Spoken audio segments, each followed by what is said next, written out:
No specific length of time is required for malice to arise in the defendant's mind. Malice may be formed in a moment, and instantly a fatal wound may be inflicted. How do you see malice? Well, you can consider it as reckless disregard for human life. You bring your 12-gauge pump shotgun with you, ready to fire. You point it at a man you know is unarmed. I mean, you think they couldn't tell with those baggy shorts that he didn't have a gun on him? Who's being forced toward you by Mr. Bryan and his black Silverado, and then you go ahead and intercept him and pull the trigger without a thought. Abandon a malignant heart, reckless disregard for human life.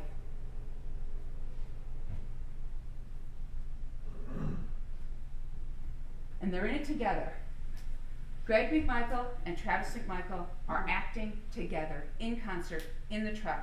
Their actions are all together. They're parties to the crime. Even though Greg Mcmichael is in the back of that pickup truck on that 911 call, when Travis pulls this trigger, he is still responsible because he's a party to this crime. Because without Greg Mcmichael, this would never have happened.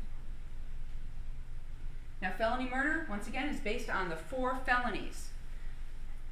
Now, the felony murder is you're committing a felony. There's no intent to go ahead and kill the person, but because you're committing that felony, someone dies. Okay, let's not be fooled.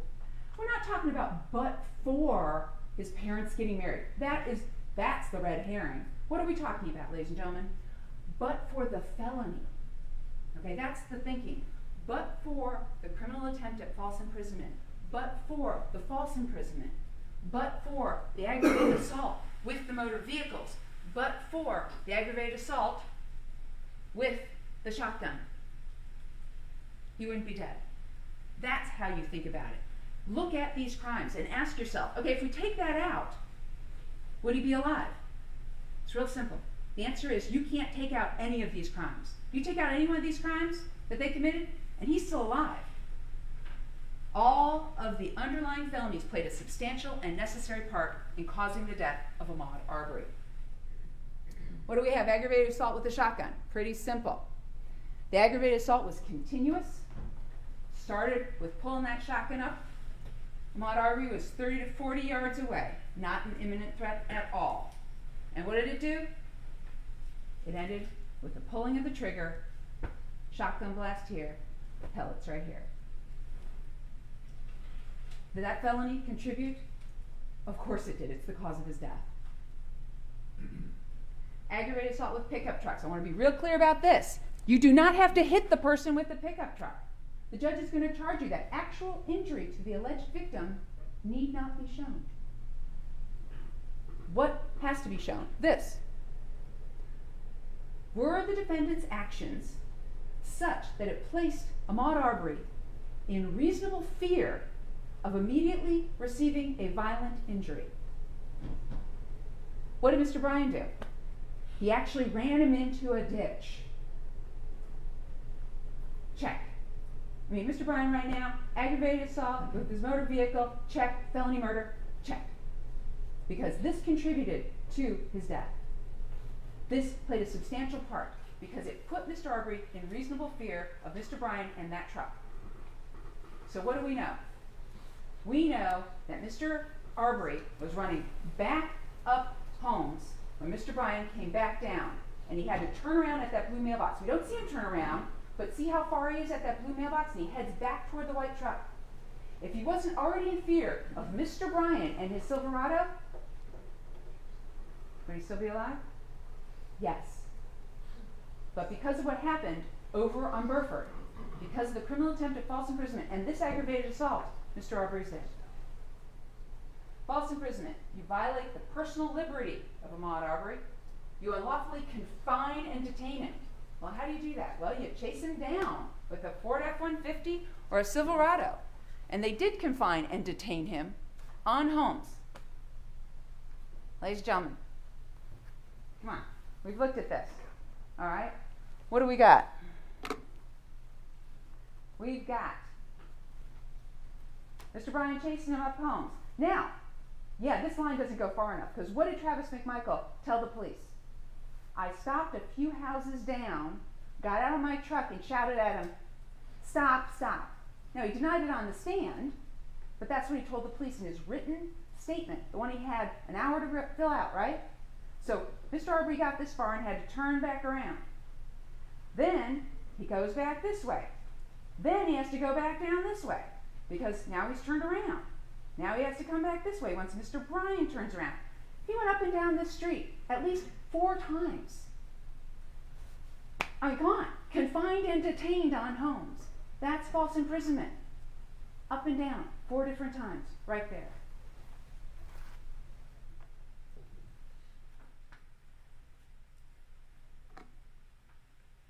Criminal attempt. You saw the Night Owl video. You saw how fast they took off after him. I mean, Mcmichael's yelling, cut him off, cut him off, cut him off. Travis denies that he did anything to cut off Mr. Arbery. Doesn't even say he pulled in front of Mr. Arbery. But for some reason, Mr. Arbery turns around and runs back. You decide what to believe. But what was he trying to do? What was his intent? He told you what his intent was. Our intent was to stop him. Can't stop somebody. United States of America, okay? People are free here. They had no authority to demand that he stop. And they're yelling at him, stop, we want to talk to you. And he's running away. That's the criminal attempt by the Mcmichaels on Burford. Now, of course, we know the criminal attempt at false imprisonment on Mr. Bryan. He pulled out and pushed him, shoved him, did whatever, got him into a ditch. Now, those actions on Burford, did it put Ahmaud Arbery in reasonable fear of receiving bodily harm? Yes. So now what's he doing? He's running away from them. For 5 minutes, he's running away from them.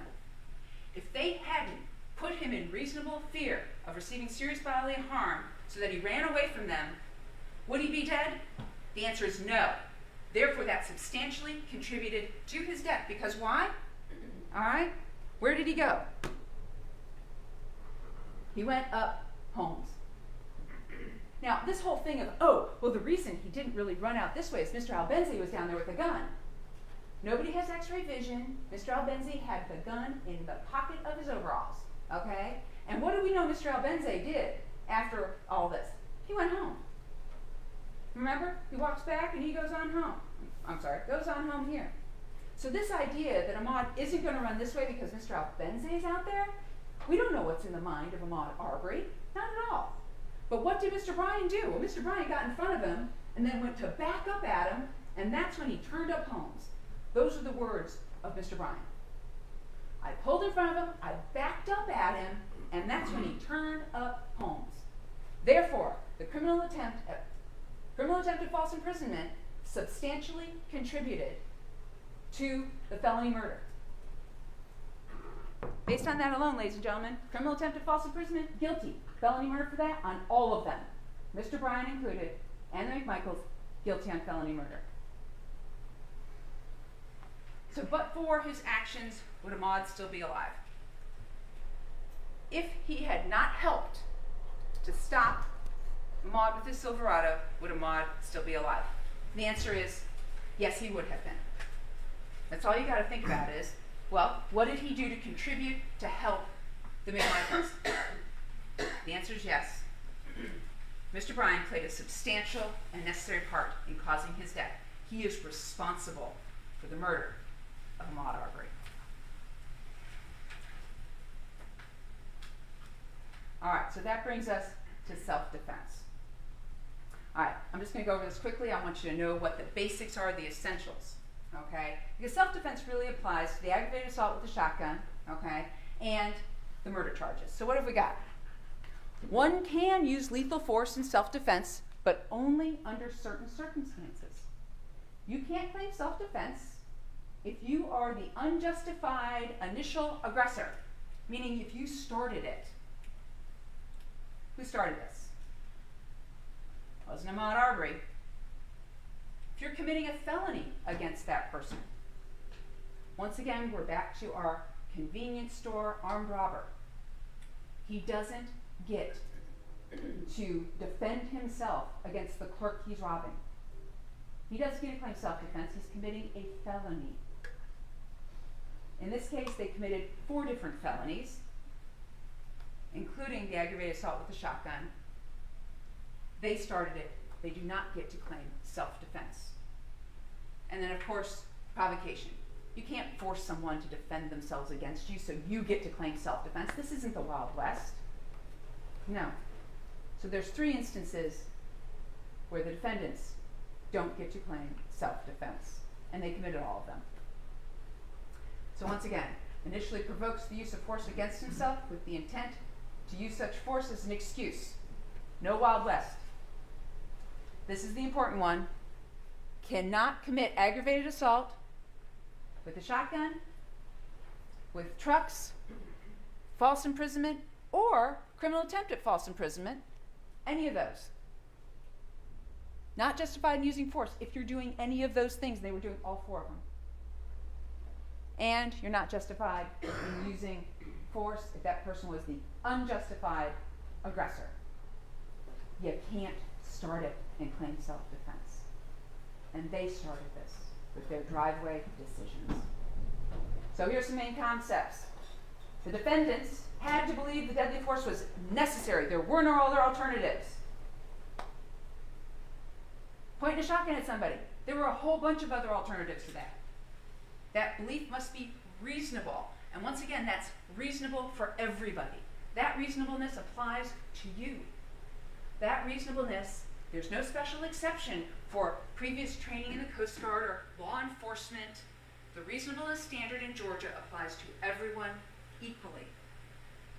The danger to yourself has to be imminent, meaning I am about to get killed. Not some guy I've been chasing for 5 minutes is running at me. Can't use excessive force. The minute it's excessive, self-defense goes out the window.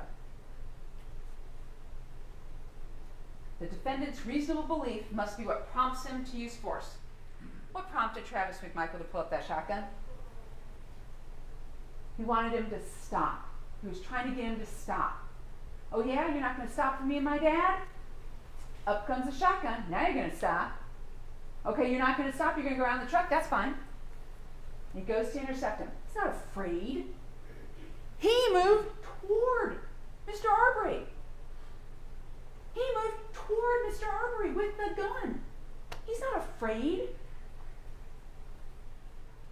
You gotta act out of fear. You can't be acting out of anger. That this guy won't stop and talk to you and won't obey your commands. Okay, what was there to be afraid of? Well, let's see. Ahmaud was wearing a t-shirt and cargo shorts that were so baggy he has this big belt loop out here. Let's see what else. Didn't have a bag or a backpack. So, yeah, doesn't have anything that he's carrying. He was running with his hands empty at his sides. Ran away from them for 5 minutes. Did not have any weapon. Nothing on him. Didn't say one word to them. Didn't threaten them verbally. Didn't say, oh yeah. Didn't say anything. And he had no help from anyone. So what's there to be afraid of? He went this way. He goes this way. He goes that way. And you see Travis Mcmichael move down to the center of the street there, blocking his way. He's trying to get away. And then, oh, look, he's going to go this way. And he does. And he goes around. And what do you have here? Travis Mcmichael going to intercept. And that shadow underneath there, I mean, you can have the stills back there. We printed some of them out. That shotgun is pointed right at him. Right at him. Okay? So when he gave the police that story about, oh, it was at Port Arms, and he was striking me and hitting me and striking me and hitting me, and I finally, had to do this. That's what he told the police. A bunch of lies. Shotgun, shadow right here. Okay?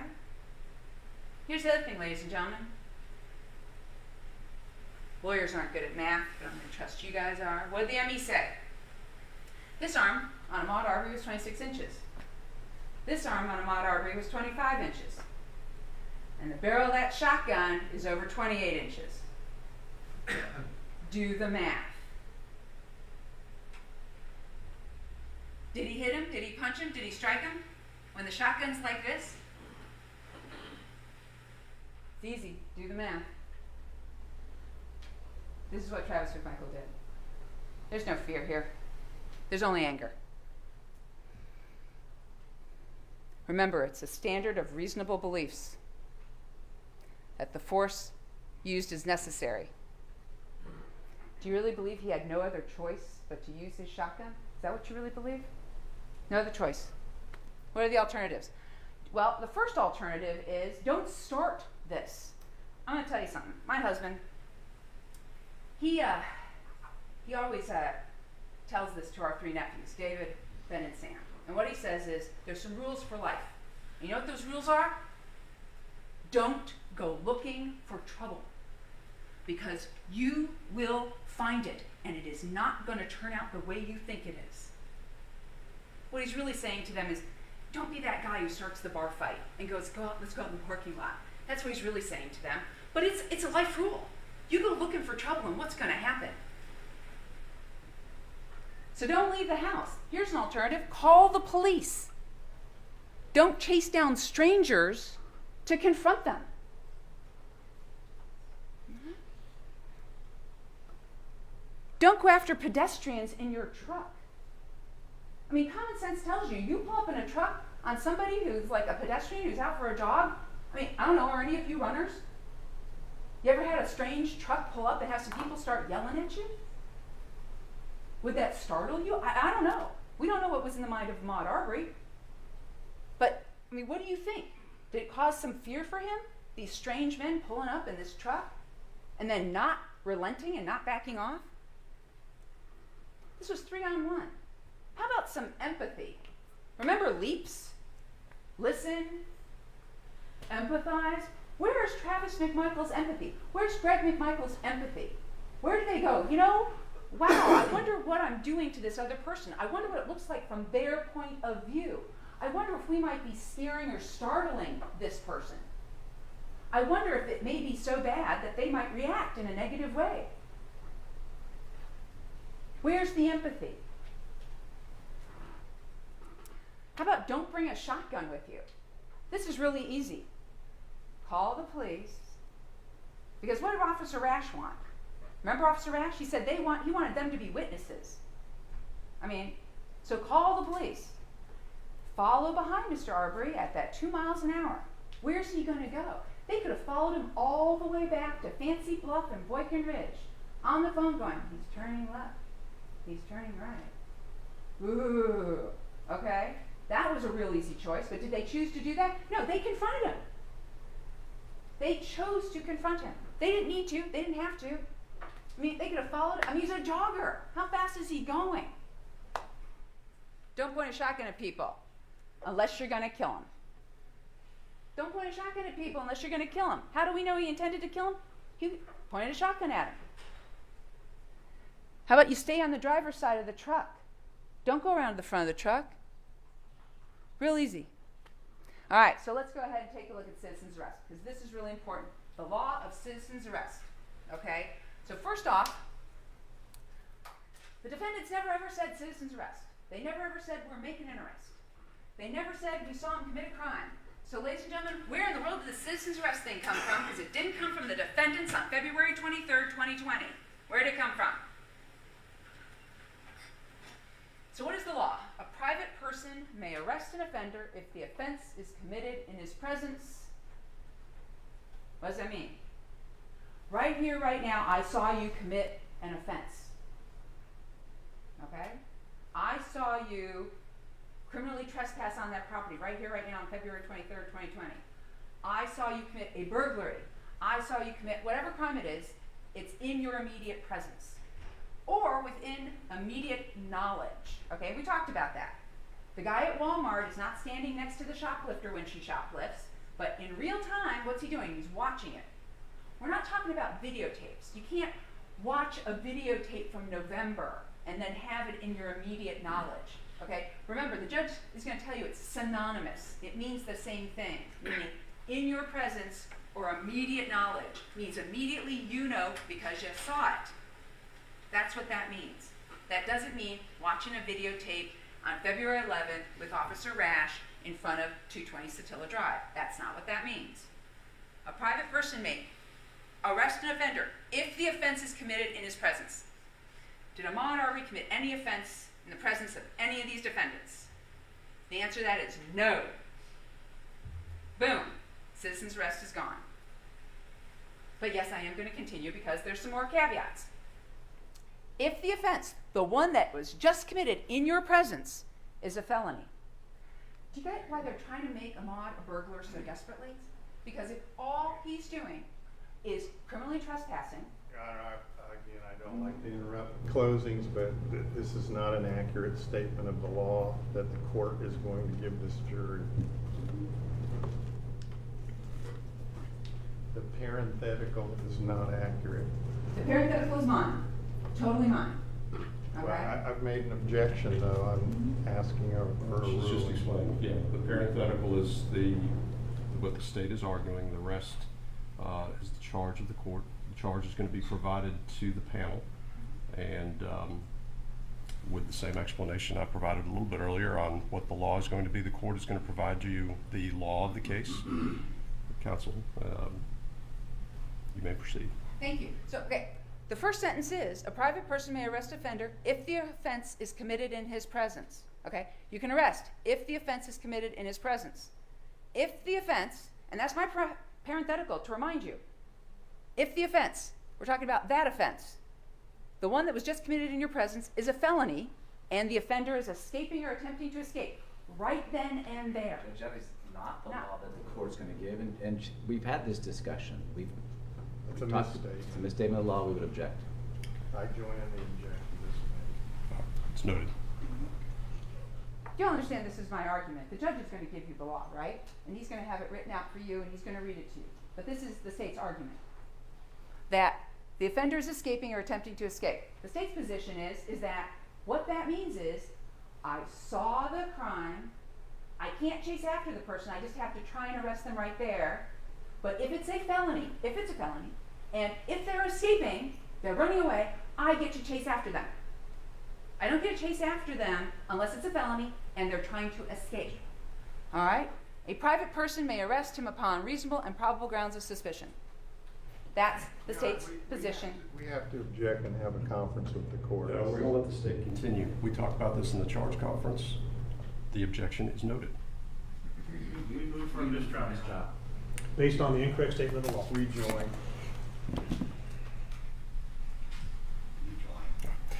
Ladies and gentlemen, if you could please just go ahead and take a step into the jury room. All right, for jury.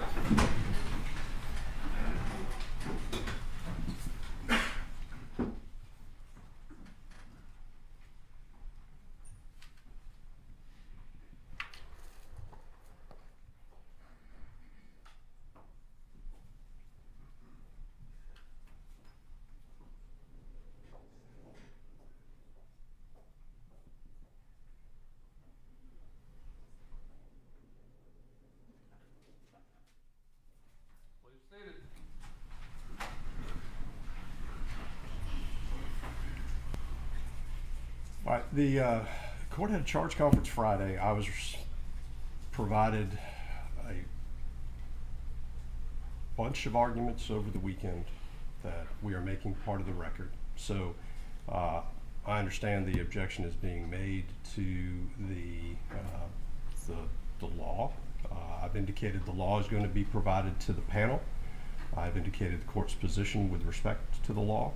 So with that, I'd like to get the closing argument done, but I'm more than happy to hear the motion for mistrial and proceed from there. Your Honor. Based on the final draft of the charge that the court provided us, I guess yesterday morning,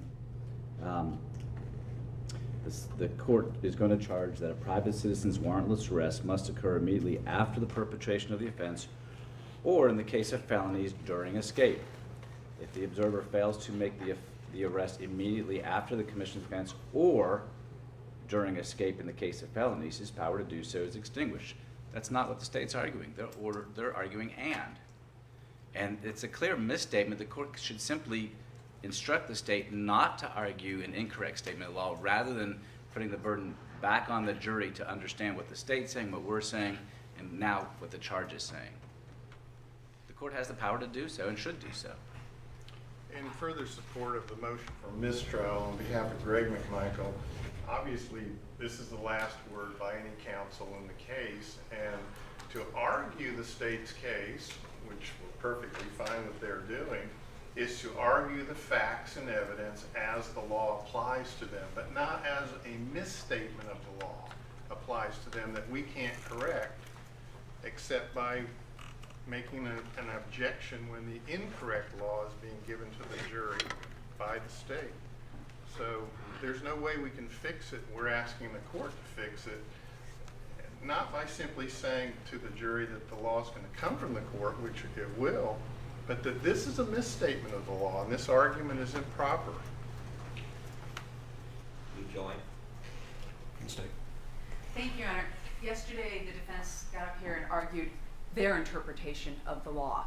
And I didn't object at all because I knew it was their interpretation of what they believe the law to be. They went through the whole probable cause thing. They called him a burglar. They went through everything. The state didn't object because I understood that this was their position of the laws applied to the facts. I've just made it clear to this jury, and I will again, that this is what the law is, and this is how you apply it to these facts, and this is the state's interpretation of how you read this law, just like they gave their interpretation in their closings yesterday. So we ask that you deny the mistrial. By word. Well, no. Yeah. You can argue the law, you can't argue a misstatement of the law. The state never told the jury, this is my interpretation of law, until we objected. Well, I think that's what was explained in the parenthetical, but the state does need, state needs to clarify that this is the argument based on the law that will be charged and with the law that will be charged, and make sure that we're clear about what the law is that's being charged. There was a debate about this on Friday, and I'm not going to reignite that debate in front of the panel. We're fine with what the court's decision was on the contemporaneousness of the events.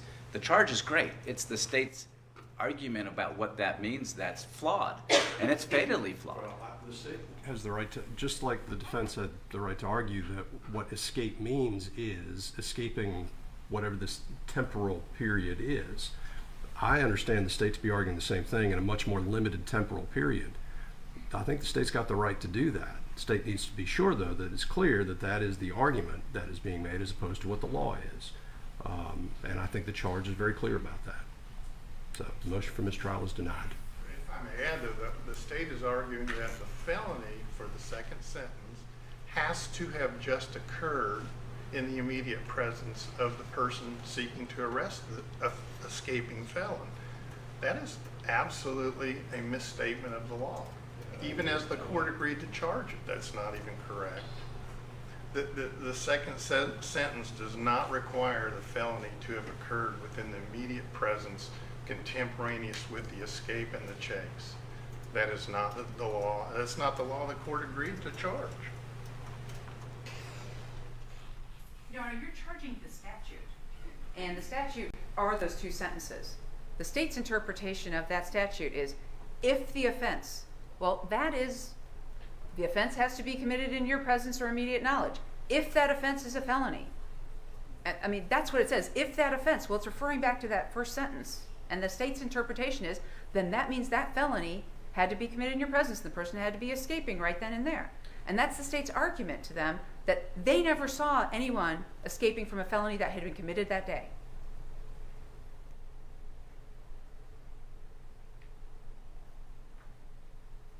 That's not what the court's charging. Yeah, that's not what was in. So the escape, the second sentence the court was charging, which I understood was agreed to, was that if it's a felony and there was an escape, that's the temporal issue that we're talking about. Then those steps can be taken to detain or arrest the individual. What I understood the defense was arguing is that this temporal period stretched over some time. And what I understood the state was arguing was, no, that temporal period is limited to what had occurred there, the escape. The word escape was, he was escaping from whatever may have occurred that day. Yes, that is what we're arguing. Okay, well, Correct. that's not what I'm hearing then, because what I'm hearing is, well, if the state limits its argument to that, that's what the second sentence refers to, an escape, that limited temporal period, then that's permitted. That's what we talked about in the charge conference. Yes, Judge. I don't think that is what we argued about by email and all the rest, Your Honor. Well, that's what I remember, and that's what I'm saying. The state will limit its argument to that. Your Honor, if it's okay for me to step out just for a second, I will not disturb the jury if they're back by the time I get back. I could also use a bathroom break. I assume that's what Mr. Hope is looking for. Okay, let's just take literally 5 minutes, and then we'll get back into this. Thank you, Judge.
they ready to proceed? Yes, Judge. All right, let's get the panel.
All right, ladies and gentlemen, welcome back. Thank you for your patience. I understand we are ready to proceed. Yes, thank you, Judge.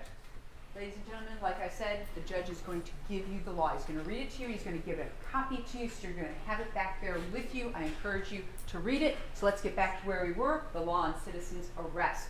Where we are is, a private person may not act on the unsupported statements of others alone. Okay? All right, so what that means is, once again, we're back to, did the offense happen in your immediate presence or in your immediate knowledge? How do you get immediate knowledge? Meaning, immediately it happens, synonymous, right? So that isn't rumor, gossip, hearsay that a crime has been committed or that some other person thinks this other person committed this crime. You can't base your citizen's arrest on that sort of stale information from unreliable sources. That's not what you can do. Okay? You can't base an arrest on gossip alone. Facebook does not alone give you probable cause to go arrest somebody. Rumors in the neighborhood do not give you probable cause alone to go and arrest somebody. That's not what immediate knowledge is. A private citizen's warrantless arrest must occur immediately after the perpetration of the offense, or in the case of felonies, during the escape. Okay, so what's that mean? Why is warrantless highlighted? Okay, because a citizen's arrest is a warrantless arrest. You don't have an arrest warrant that, a law enforcement officer has sworn out before a judge at all. This is a warrantless arrest. And so for the warrantless arrest, under citizen's arrest, the arrest must occur immediately after the crime was committed, or in the case of a felony, during the escape. That means the person's escaping, you're chasing them, and you have to arrest them right then and there. That's what that means. Now, remember, the defense got up here and said, well, of course, how would a law enforcement officer ever arrest anybody if the crime happened over here and then they arrest them later? Well, we all know that law enforcement officers go out and get arrest warrants. Okay? That's what they do. They go ahead and they know Linda has been committing shoplifting. Okay? They get called, they witness her, she runs out. Okay? They don't arrest her that day. So what does the officer do? He takes out an arrest warrant for her. That's how she gets arrested later on the arrest warrant for shoplifting, because she wasn't arrested by the law enforcement officer on that day when he saw her shoplifting. He takes out a warrant and arrests her later. So that answers that question that the defense brought up. All right. Law and citizen's arrest. If the observer fails to make the arrest immediately after the commission of the offense or during escape in the case of felonies, his power to do so is extinguished. Okay? So, when you're in the store and the woman's shoplifting and you go to do a citizen's arrest, you have to do it right then and there. She comes back in the store 4 days later, you can't arrest her. You can't do a citizen's arrest 4 days later. It has to, if you fail to make that arrest immediately after the commission of the offense, You have no power to do a citizen's arrest. In other words, this is what we're talking about. We're talking about citizen's arrest for emergency situations. Judge, I object. Emergency situations. I object to this interpretation, which is a misstatement of the law. We join in that objection. It's noted, this is the argument that's being made. I've already addressed that. Except that it says law on citizen's arrest, not the inference as the court was making clear to the state. Not their interpretation, but the law, it says. Okay.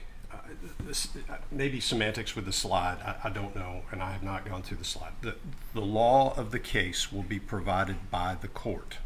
All right. This is argument. This is the state's argument concerning what should be the facts of the case and how to apply them to the law. The slide, to the extent that it indicates that this is the law on citizen's arrest, is again, as I understand, demonstrative. The court is going to provide that. Ms. Donkowski. Thank you. It says, in other words, this is me sort of summarizing it for you. This is the state's argument. You all understand that, right? This is just the state's argument. And the state's argument is that citizen's arrest is for emergency situations when something's happening. They are right in front of you, and you want to go ahead and act as a citizen and arrest the person because you just saw the crime happen. That's what it's for. So what we have is, I'm sorry it says law on citizen's arrest. This is once again a summary slide done by the state. This is the state's argument to you that the crime is committed in your presence. Immediate knowledge is not the unsupported statements of others alone, that a private citizen's warrantless arrest must occur immediately after the offense, and if it's a felony and the offender is escaping or attempting to escape, you can chase them and then make your arrest. Okay? That's it in a nutshell, right there. All right. So, we're going to apply that law to the facts of this case, right? So, what crime are we talking about that they thought he had committed? Was it clear to you at all, based on their closing arguments, what they were talking about? All right. Well, it can't be October 25th, 2019, because Ahmaud was on the dock, and he didn't take anything. All right? So, what do we have?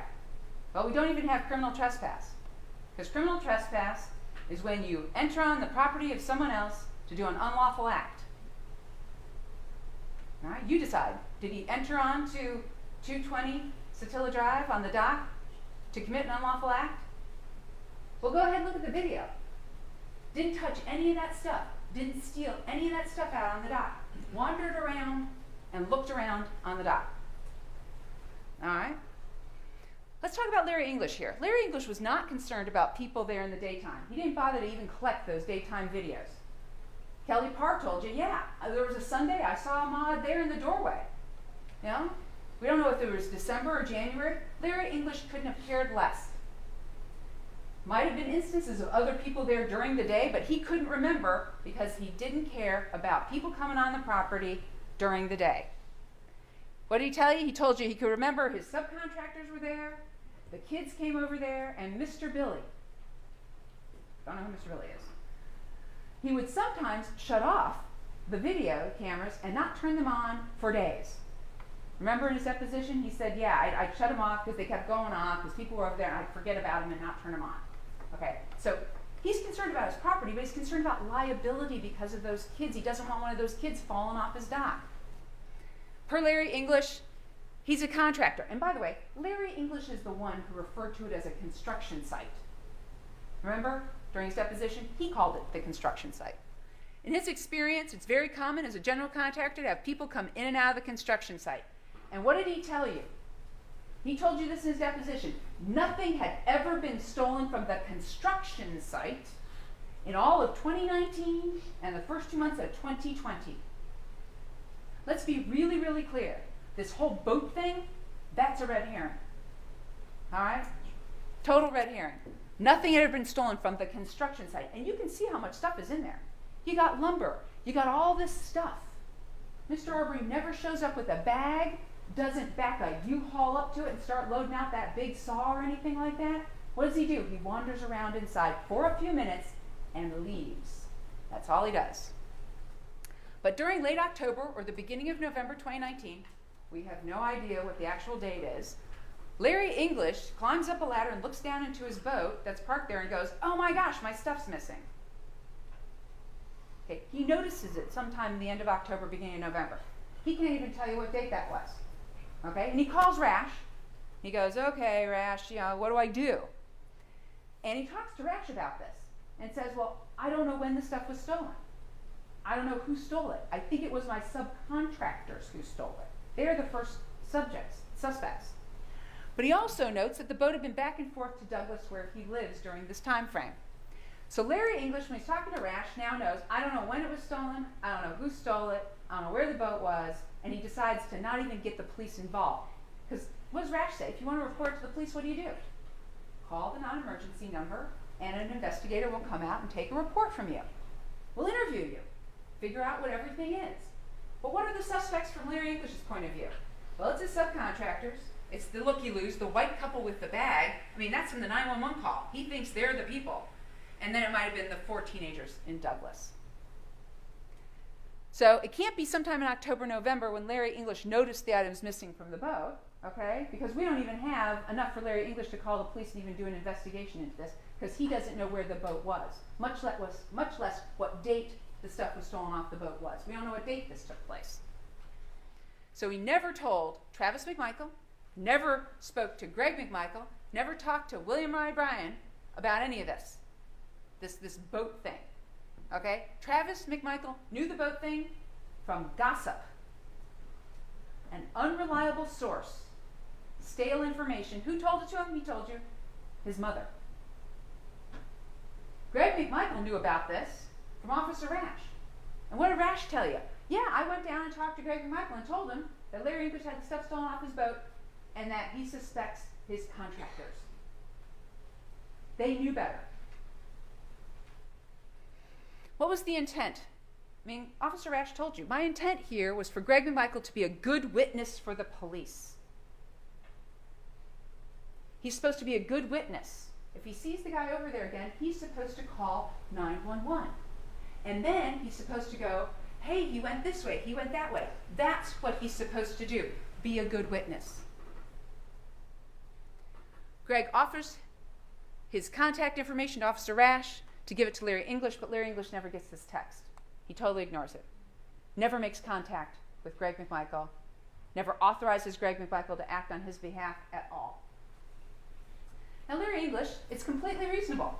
I mean, look at this. This is what the actual owner of the property wants to have happen. This is what the owner wants. Find him, talk to him, and tell him not to come back. Okay? That's a totally reasonable response. Completely reasonable. Just, Officer Rash, just tell the young man to please stop coming on the property. Because what happens? My blink alarm thing goes off, and then I have to call the police, and then I have to call Diego Perez, and this is a real hassle. He never takes anything, never steals anything, but my camera's going off. Can you just tell him not to come back anymore? What did Officer Rash tell you? One of the last questions Officer Rash was asked on the stand. What did he say? Well, if Larry English had called the Glenn County Police Department to report the theft of items from his boat, what would have happened? An officer would have been assigned to investigate the case, meaning he would have interviewed Larry English. What would he have said to Larry English? Sir, what was taken? When was it taken? Well, Larry English wouldn't have been able to say when. And who took it? Well, it was my subcontractors, I think. But then there was this white couple, I think. And by the way, I think they're living under the bridge. And, I don't know. And then there's this young man who keeps coming in, but he never takes anything. So this idea that Ahmaud would be a suspect, he's a suspect along with a whole bunch of other people. Okay? So here's the problem. If you're a suspect and you're a suspect and you're a suspect, the police don't automatically go, I'm going to arrest him. I mean, that's not what they do. They actually investigate it, right? Like law enforcement officers.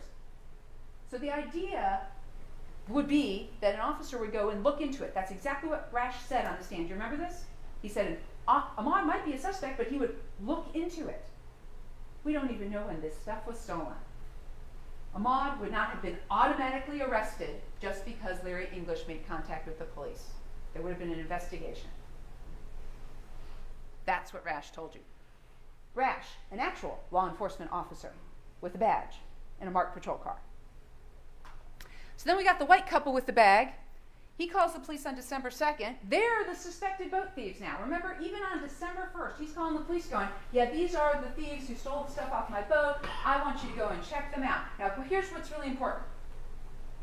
Larry English called the police and said, please go check out the white couple. They're homeless, live under the bridge.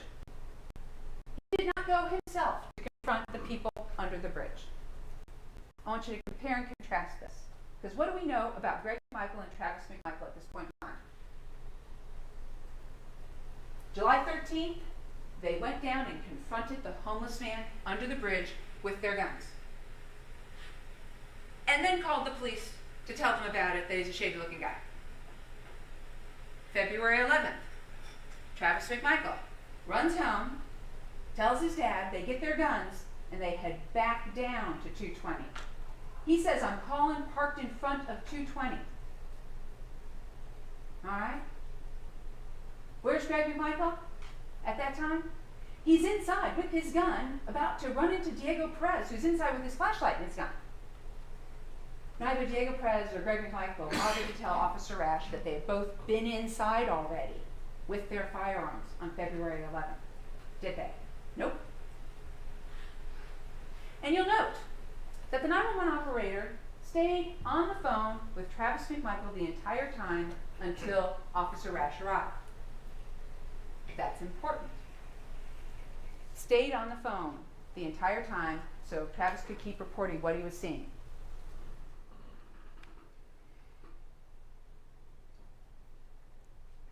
So now November 18th, 2019. They don't know anything about November 18th, 2019 until they're shown some videos on February 11th of 2020.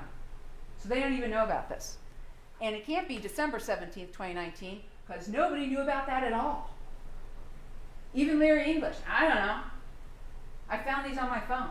I never paid attention to them. Police weren't called. Nothing happened. Okay, but what do we know? Okay, a couple of things. Let's look at this. I want you to watch this. What's Mr. Arbery doing?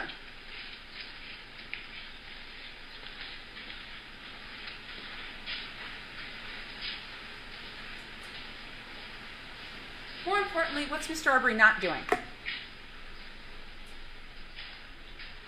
right. Here's the thing. All right.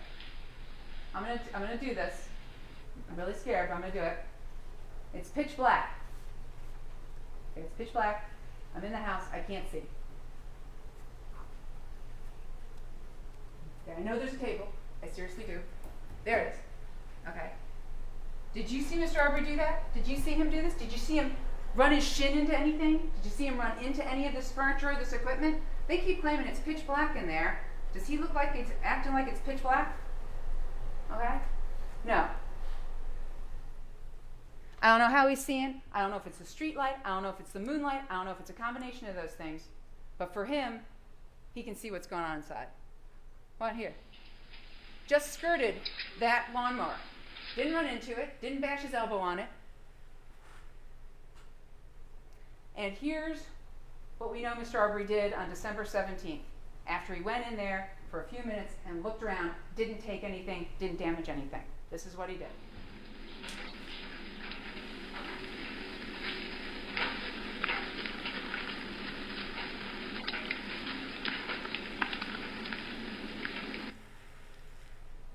we go. So, can't be February 11th, 2020. That's not the crime we're talking about that they're trying to do a citizen's arrest for. Because a private citizen's warrantless arrest must occur immediately after the offense. If you fail to immediately arrest, you can't arrest later. Okay? And what do we have here? Well, we know what we have here. We have a criminal trespass at the most, according to law enforcement officer Rash, who then said it was loitering and prowling. But first off, I want to address this. Empathy once again. Where's the empathy from Travis Mcmichael? Travis Mcmichael's point of view is, I pulled up and I got out of the car and had a confrontation with this guy because I was about to say, what are you doing here? And then he put his hand near his pocket, and then I jumped back in my car. Well, okay, let's think about this. Empathy.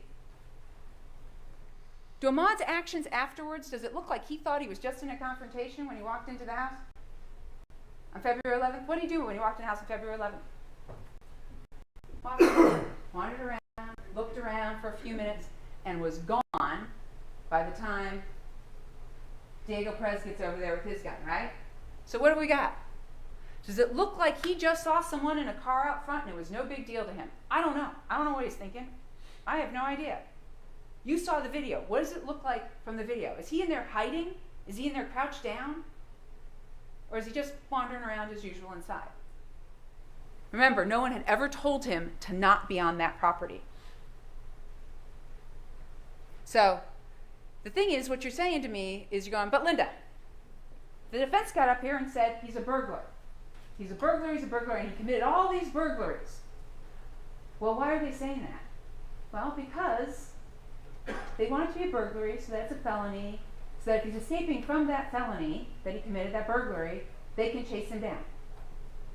But they didn't know he had done anything that particular day on February 23rd, 2020. What's burglary? When without authority and with the intent to commit a theft therein, that person enters or remains within the dwelling of another. Okay. Criminal trespass. When that person knowingly and without authority enters upon the land or premises of another for an unlawful purpose. Okay, so what do you got? Kind of really similar. One's a felony, one's a misdemeanor. Right? Criminal trespass, a misdemeanor. So what's really important right now is, what did the defendants know on February 11th, 2020? What did they know? This has got a dumpster out by the driveway. There's some blacks right in there. Is that right? Yeah. They, matter of fact, I don't come to think of it, I kept forgetting about them. They have some kids that age that hang around that house. Yeah. Well, I've been there for an actual report of an alleged assault or whatever, and it's the kids they have are only females. Now, I don't know if it's one of them's boyfriend. They only had daughters there, so it could be, unless somebody's moved in with them, whatever. But yeah, nobody seems to know who this kid is, where he's coming from. But like he's always, all the times on the video that Mr. English has sent me, he sent me one now. It's always been just in there plundering around. He hasn't seen him actually take anything. I said, so It's criminal trespassing. yeah, very least. So Well, I had loitering a and pistol prowling. stolen. I had it reported. It's stolen on the first, right down the road. Now, we did have, I took a report down the road here, the house on the corner, the guy where the Jeep and all is, he had some stuff stolen, some guns stolen, but we got on video the car, the people that come in and stole them, they were from another neighborhood. Yeah. How y'all doing? What's up, man? Hey, buddy. What did they know? In front of Travis Mcmichael, Greg Mcmichael specifically says to Officer Ash, this is criminal trespassing, a misdemeanor. Why is it criminal trespassing? He's never taken anything. He's never stolen anything. Nothing had ever been taken from the construction site. Officer Ash says it's loitering and prowling. So on February 11th, 2020 at 7:30 at night, Travis Mcmichael and Greg Mcmichael know there's absolutely no evidence that Mr. Arbery has committed any felony or theft from the construction site, from the owner himself, and from a police officer. This is what they know on February 11th. What was Officer Ash's plan? This is important. Officer Ash, Glenn County police officer, what was his plan when it came to Mr. Arbery? Was to get his identity information, inform him that this was private property, call Larry English in front of Ahmaud Arbery, put him on speakerphone, let the owner, Larry English, make the decision to either just ask Ahmaud not to come back or to have the police trespass him, meaning I'm giving you an official trespass warning. If you ever come back here again, you'll be arrested. This was Officer Rash's plan. Reasonable. This is what Larry English wanted. Just somebody tell him to not come back, please. That's all. That's all. Robert Rash took the stand. He said a couple more things that were very, very important in this case. How do you identify a burglar? He was asked by the defense this. What did he say? Caught taking something from the house. This is your Glenn County law enforcement officer Rash, who's on the case, who's been talking with Larry English constantly, knows all about this.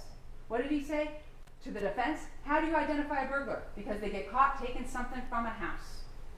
Then he was asked, but wait a second, isn't burglary you enter with the intent to commit a felony or theft therein? What did he say? How would I know what his intent was? Right. Right. How would Officer Rash know what Ahmaud Arbery's intent was? Right there. Said it right in the stand. But the defense, of course, says, well, there are things of value in there.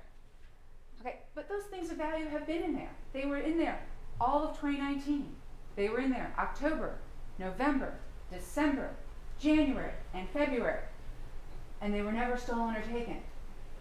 Ever. By anyone, including Mr. Arbery. It's not a burglar. Okay? So how do you analyze this case? Well, was it a citizen's arrest? You decide. But if they were not conducting a lawful citizen's arrest, you do not have to consider, you still may if you want to, but you don't really have to consider self-defense, because if it's not a lawful citizen's arrest, then they were the first unjustified aggressors and they were committing felonies against Mr. Arbery, and therefore they don't get to claim self-defense. And you can go directly to the charges in the indictment. All right, so it's not a citizen's arrest. This is the state's argument. No crime, not a burglary, not criminal trespass committed in the defendant's presence. None whatsoever. The suggestion that the victim committed a burglary in 2019, you can't arrest him now because he's not escaping from those things. Think about this. How is someone escaping from October 25th out on a dock? How is someone escaping from February 11th, 2020 on February 23rd? Okay? That is irrational. Wanting to question the victim demonstrates their uncertainty on what he had done that day, and wanting to question the victim demonstrates a lack of immediate knowledge which is required for a lawful citizen's arrest. They didn't see him commit any crime that day. And the state's not saying he wasn't in 220, 220 Satilla Drive. We all know he went in there and wandered around and then came out and then ran off down the street. We all know that. They didn't know that. So let's go ahead and take a look at the evidence in the case. So first off, once again, where are we? Satilla Shores, Royal Oaks is next door, Fancy Bluff, that's where Ahmaud Arbery lives. There's US 17, expressways over there 95. Ahmaud Arbery. Yesterday, Laura Hogue got up here and she gave you Criminal Defense 101. Usually Criminal Defense 101 is no crime actually took place. Well, crime's on video. My client didn't commit the crime. Well, yeah, your clients are on the video committing the crime. Criminal Defense 101, Step 3. It's the victim's fault. Standard stuff. Malign the victim. It's the victim's fault. I know you're not going to buy into that. It's offensive. He lived 1.8 miles away. There was his residence. There's the house under construction. Only 1.8 miles away. February 23rd, 2020 at 1:08 p.m. Mr. Arbery walks up to the open, unsecured construction site. We have our Olson video. Remember, it's off by an hour and 5 minutes.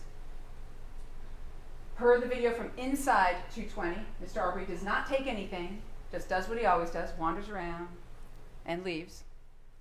It's not a burglary, okay? How would you know what his intent was? Well, did he steal anything? No. Did he leave? Like he always does? Yes. It's a Sunday afternoon, and Mr. Albenzi calls the non-emergency police line at 108. I said to him, why didn't you call 911? Because this was not an emergency. It wasn't an emergency. It's Mr. Albenze. It's just another guy over at that house, again, the house that's unsecured, doesn't have a fence, doesn't even have no trespassing signs on. Can you send somebody out when it's convenient? Not an emergency.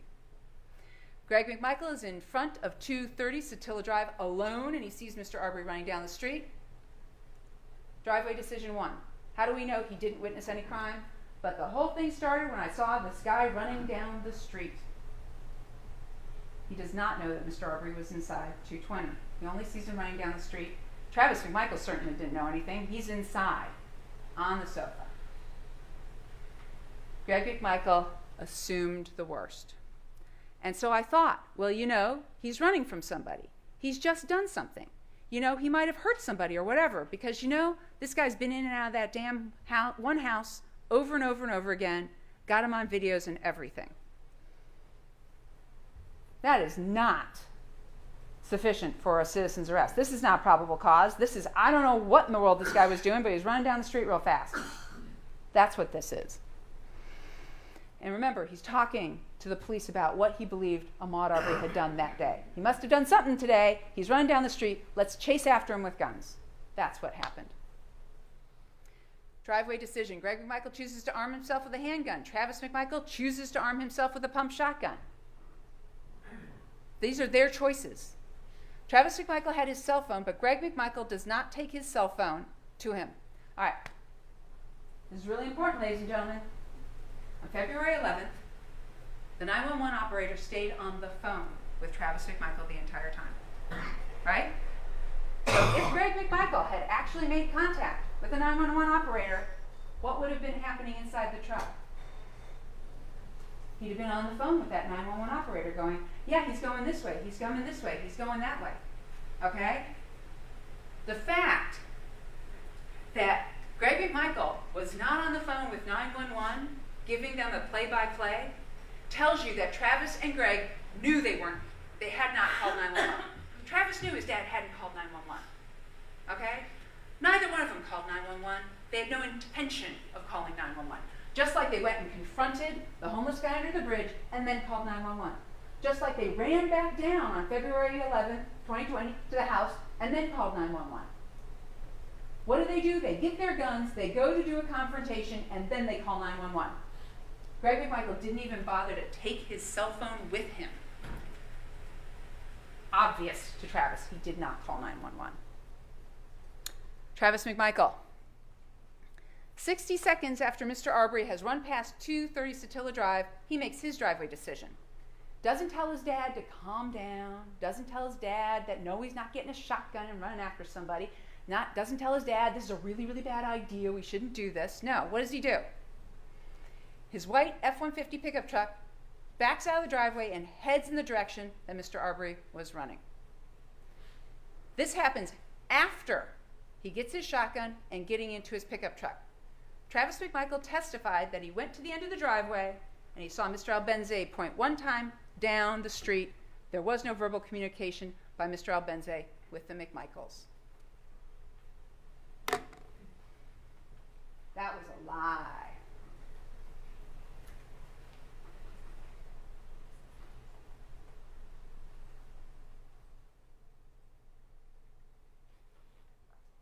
I'm going to focus your attention up here, ladies and gentlemen.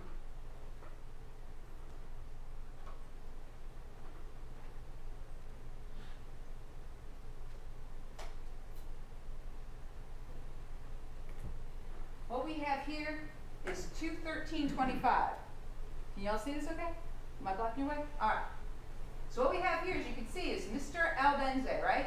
Here's the black car. Remember the black car goes by, then Mr. Arbery runs the other way, down this way, right? So let's go ahead and play it. There goes the black car. Mr. Albenze's there. There goes Ahmaud. Do you see him? Right there. Ahmaud's running. There he goes, right there. You see him? Down the street. And there he goes. All right? Then what happens? See the white truck right here? You're looking at it? Somebody comes out, goes to the door of the truck. Mr. Albenze is still right here underneath the tree. Somebody else comes out. Do you see the second person come out and go around the front of the truck? Greg Mcmichael. Because where's Greg Mcmichael? Greg Mcmichael's going into that, sit in that car seat, right? Second person comes around. Then what happens? Then Mr. Albenze walks down the street. He's walking, he's walking, he's walking, he's walking. Truck pulls out. Wow. Truck pulls out. Mr. Albenze does his pointing when the truck is already pulled out and going down the street. Want to see it again? Back it up.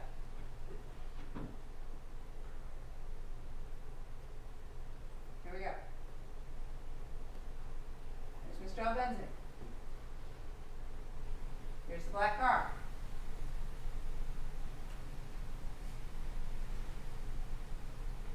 There goes Ahmaud, running down the street. There he goes. This is the white truck. He's still underneath here.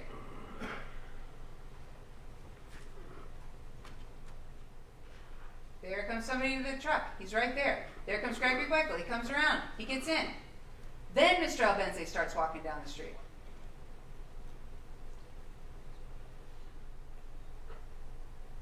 Truck pulls out. There goes his arm. There goes his arm. Where's the truck? Already pulled out. Already pulled out and heading down the street.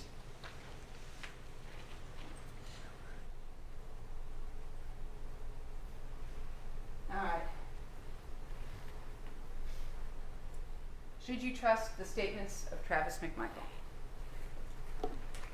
Now, let's go ahead and first take a look at this.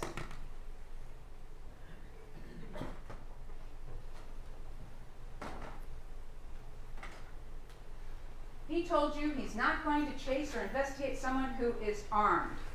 And yet all he talked about was, well, he kept reaching in his pants, he kept reaching in his pocket. Well, did you think he was armed or not? Then what did he tell you? This is what I was thinking. Mr. Arbery may have run by. Maybe Matt had seen him. Maybe he has broken in. Maybe Larry English is over at 220. I don't know. Maybe Ahmaud Arbery was caught. Maybe Ahmaud Arbery is running from the police. These are all maybes. He doesn't know anything. These are all the maybes he testified to. He said he assumed he was committing a crime. That's what he said on the stand. Remember, I wrote it out. You said you assumed he was committing a crime. I went down there to see if it was him. Then he said, I don't know. I don't know what he did that day. I don't know. Then he wanted to talk about his totality of the circumstances and all that stuff that he knew that was going to allow him to do the citizen's arrest. What did he talk about? Well, I heard from my mom about the stuff stolen off the boat. Okay, well, can't arrest somebody on the unsupported gossip of someone else. Can't do that.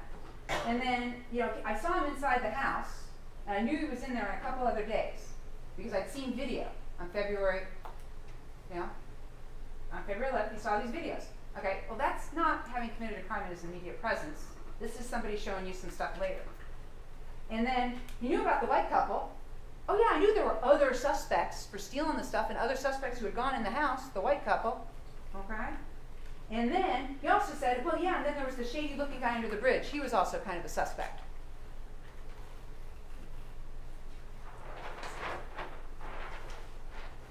He said, I want to talk to you. I want to talk to you.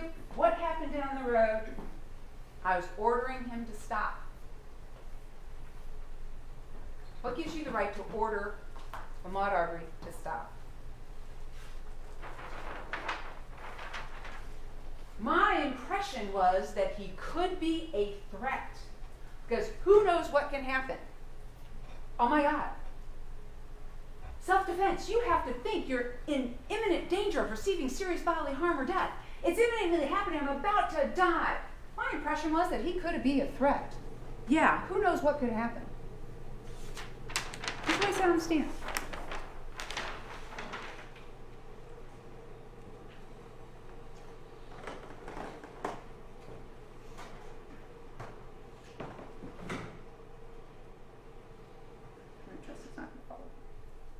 All right, so what else have we got? If Greg had called 911, he still would have been on the phone with 911. We know that. That's how 911 works. They stay on the phone with you. He knew he wasn't on the phone with 911. He told you he didn't know what his father was saying to Ahmaud. Really? Does anybody believe that? That he's in the car with his dad, but he has no idea what it was that his father was actually saying to Ahmaud as well as what he was saying. Now, what did he talk about? He talked about that like continuum of the use of force and blah, blah, blah. Level 2 is commands. Okay. I'm sorry. How do police officers command people to do stuff? How do they usually do that? Because police officers, are they yelling at you? Or are they politely saying stuff to you when they're commanding you to do things? Do you believe for a minute he was talking softly to Ahmaud Arbery? What's going on? What are you doing? Please stop for me. Do you really believe that for 1 minute? I'm going to ask you another question. Do you think this Travis Mcmichael who took the stand was the same Travis Mcmichael from February 23rd? You think they're the same person? Or you think this is trial preparation? What tone of voice do we have being used by the McMichaels? Hello. 911, what's the address of your emergency? I'm not here. It's Satilla Shores. There's a black male running down the street. Satilla, where at Satilla Shores? I don't know what street we're on. Stop right there! Damn it! Stop! Travis! Sir, hello? Ask yourself, was that the tone of voice being used? Well, yes, we know it was. He just said, stop. God damn it, stop, to Mr. Arbery, in that tone of voice. All right, use of force continuum. Presence. Did not have no badge, no uniform, no authority. Just some strange guys in a white pickup truck. Strangers. Verbal commands. They don't have any authority to use verbal commands. This is a fellow citizen. This is another human being. They're pulling up on him, and they're commanding that he stop and talk to them. And then, of course, he skipped level 3, level 4, level 5, and went right to deadly force. Boom. Someone's dead. Claims he didn't cut off Ahmaud on Burford, did not get out with his shotgun. I don't know, you believe any of that? Told the police he got out of his car in Holmes, a few houses down, and yelled at Ahmaud to stop. Now he says that didn't happen, and his convenient excuse is I was really confused. What did he say the Coast Guard goals were? To not escalate, but to keep everyone calm and cool. You don't want anything to escalate. But then he tells you, oh, but you pull out a shotgun and point it at somebody to de-escalate a situation. What are you talking about? Does this logic make any sense to anybody? Travis Mcmichael never said to the police, I was making an arrest. I was trying to arrest him for the crime of this. Wouldn't that be really, really important? Hey, I was trying to effectuate a citizen's arrest for this crime that I know he committed. Wouldn't that be something you'd tell the police? Never once. Never told Mr. Arbery he was under arrest. Never said, I saw him commit the crime of blank today. Because he didn't. He was sitting on his sofa. Never said, I was afraid he was going to hurt my dad or pull him down. Never even mentioned being afraid for his dad. Not once. Anything about the English's boat or anything being stolen from 220. Never mentioned it. Never talked about it. 2 hour and 45-minute interview. Doesn't talk about any of this stuff. Assumed the worst. Here's what he did. So he stopped, and I said, hey, just want to talk to you, where are you running from? Where are you going? This is what he says he said. He's asking Ahmaud about what he was doing that day. Because he didn't know what he'd done that day. but he assumed the worst. He must have committed some crime. What's your emergency? There's a black man running down the street. What did Agent Seacrest tell you? GBI agent, I can't compel anyone to speak to me. They knew better, just like Agent Seacrest knows. I can't compel anybody to talk to me. All right, let's go ahead and talk about Defendant Bryan. 307 Burford. You've seen his night out video. I'm not playing it for you again. It's motion activated on the porch. Travis Mcmichael's white 150 pickup truck comes in front. Driveway decision. And this is important, ladies and gentlemen. This is really important. Y'all got him?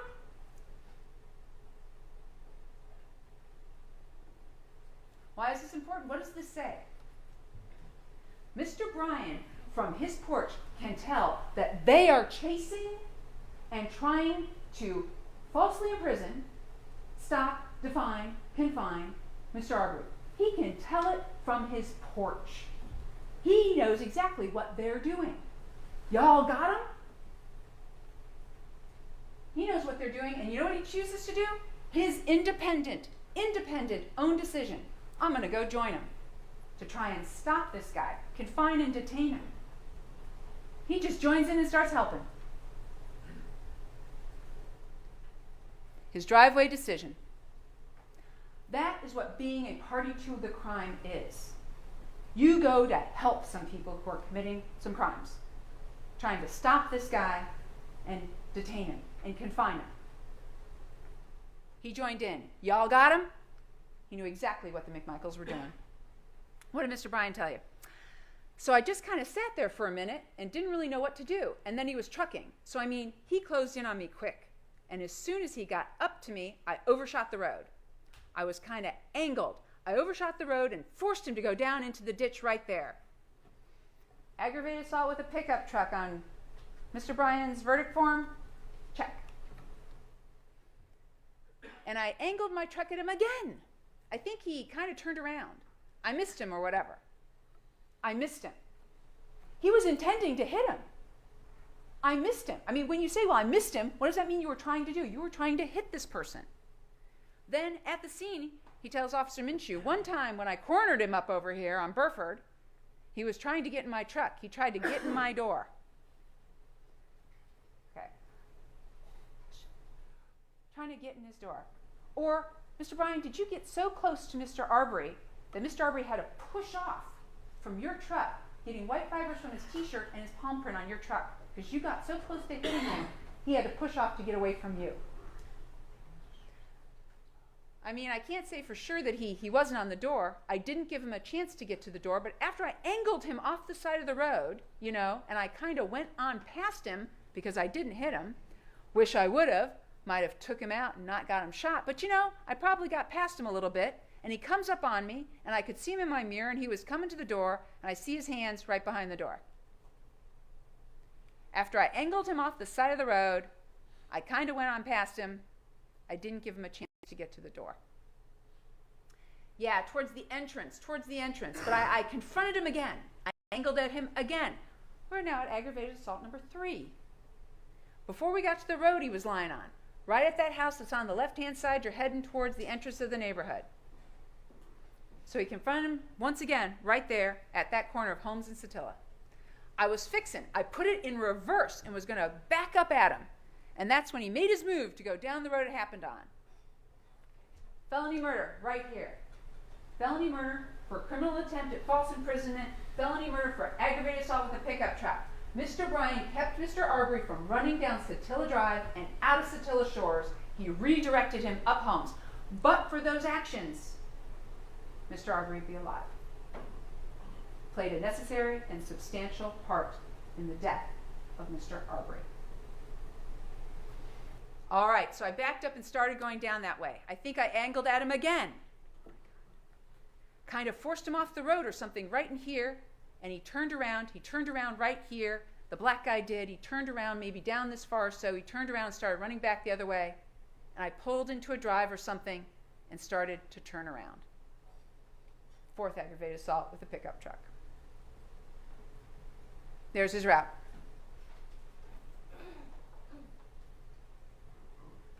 There's the Mcmichael route, and here it is all together.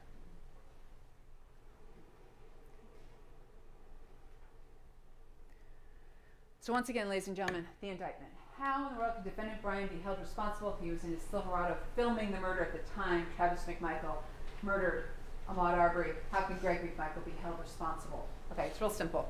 Party to a crime. The law does, in Georgia, believe that everybody who helped, encouraged, advised, went inside a house and grabbed their son and told him to get his shotgun and come on, they're all equally responsible for the ultimate death of the victim.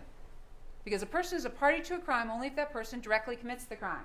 Travis Mcmichael, pulling the trigger on the shotgun. Helps in the commission of the crime. He wouldn't have been able to do that if not for his father and if not for Mr. Bryan.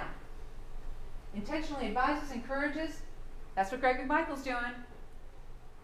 Cut him off, cut him off. Go this way. No, I'm going to go that way. What are they doing in the truck? They're working together, Greg and Travis Mcmichael. That's why they're both responsible. Laura Hogue got up here and said, Greg Mcmichael's not a murderer. Yes, he is. Greg Mcmichael is just as big a murderer as Travis Mcmichael is because he's a party to this crime. Okay? When 3 people chase an unarmed man in 2 pickup trucks with guns in order to violate his personal liberty, who gets to claim, I'm not really responsible for that? Under the law in Georgia, no one gets to say that. Everybody is responsible. All right, how? All right, I'm going to give you an example. This is just an illustration, just to make a point, okay? 4 men drive to a bank to commit an armed robbery. All right? You got the driver who never gets out of the car. You got the lookout who stands outside. You got a guy who goes in without a gun. And you got a guy who goes into the bank and shoots the guard. All right? So who's guilty? Under the law in Georgia, all of them are responsible for aggravated assault for shooting the guard and armed robbery for trying to rob the bank or robbing the bank. All right? Because they committed the crime, or they helped in the commission of the crime, or they advised and encouraged someone to commit the crime. And of course you're saying, but Linda, only one person had their finger on the trigger in this case, and that was Travis Mcmichael.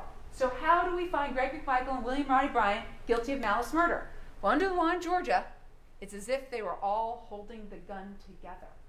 And in this example, the guy who never got out of the car, who was the getaway driver, is just as guilty. In this example, the guy who got out of the car and just stood at the front of the bank is just as guilty. Party to a crime. So under the law, all are involved. Why? Well, Greg Mcmichael, he was seeking to confront Ahmaud Arbery. He was encouraging Travis Mcmichael to come with him, encouraging Travis to cut him off. Greg Mcmichael threatened Ahmaud to get him to stop. Okay? We would not be here if it weren't for Greg Mcmichael. Travis Mcmichael. Without Travis Mcmichael deciding to actually take his shotgun and help his dad.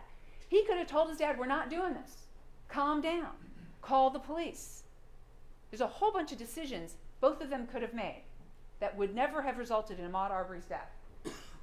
He decided he was going to drive his pickup truck to chase Ahmaud, and he got out of that truck with that shotgun, totally and absolutely unnecessarily.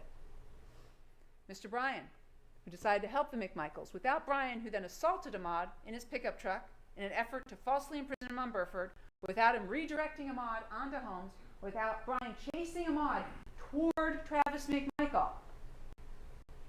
we wouldn't be here. Because Ahmaud Arbery would not be dead. Doesn't matter who actually pulled the trigger. Under the law, they're all guilty, even of malice murder. All right, let's take a look at the crime scene. Of note, Ahmaud Arbery had nothing on him. No bag, no backpack. No burglary. No cell phone. No ID, no wallet, no keys, no gun, no weapon. Nothing. I'm going to show you some crime scene photos. So what do we have? All right, take a look at this. This is what's important in this picture. These pants are so baggy. Look at this. Look how baggy they are. Look where his belt is. He's running like this. There's no way they believe he had a gun on him. Absolutely no way. Mr. Arbery was shot. First in the torso and through the wrist. All right? He was shot this way, where it came out this way. So what's he doing? He's coming around that corner. Here it is. Here it is. His wrist gets shot. There's no way he's striking Travis Mcmichael. There's no way he's hitting him. We don't know. Did he grab the end of the shotgun? Did he try and push it away? Who knows? What we do know is it happened like this, and Travis Mcmichael fired. They struggle over the gun. Yeah, then they're struggling over the gun. 2 more gunshots, and he gets shot under his left armpit. I am going to show you the crime scene photos. So what do we have? Why do we know he got shot in the wrist? Because of the blood spatter, the arterial spurt. Remember? Okay? Why is there blood here in the road in this driveway? From the arterial spurt from the wrist. That's how we know the wrist got shot when he was shot in the torso. And there's the evidence of it in the crime scene photos. What do we also know? Here's the gunshot wound to the torso. Here's the gunshot wound under the armpit. Both lethal injuries. Travis Mcmichael, at the end of his interview, the very end of his interview with Detective Nohilly, do you remember if he grabbed the shotgun at all? I want to say he did, but I honestly cannot remember. If he grabbed that shotgun, that would be the first thing Travis Mcmichael would have said. Yeah, he grabbed my shotgun. All right, we are going to talk about Greg Mcmichael. Greg Mcmichael did attempt to control the narrative after this took place. He's the one who started this whole thing, and now his son has killed someone. And that young man is laying dead in the street from these shotgun blasts. So what does Greg Mcmichael do? Well, while first responders are on the scene, he's going up and he's telling his kid, you didn't have any choice. He goes over and he talks to Brian to find out what he saw. Oh, he's got a video. He goes over and he talks to Diego Perez. He's outside the crime scene tape, wandering around, talking to people. Someone brings him his phone. A stranger comes up to him. Some neighbor comes up to him. I mean, this is a crime scene. There is a deceased young man in the middle of the road, and strangers are walking up to him, and what does he tell this stranger? This guy ain't no shuffler. This guy's an asshole. Malice, right there. That's how you know, right there. 2:15 p.m., he's talking to Captain Tom Jump, the head of CID, the head of the Criminal Investigations Division of Glenn County Police Department, while Tom Jump's crime scene tech is taking photos. Okay?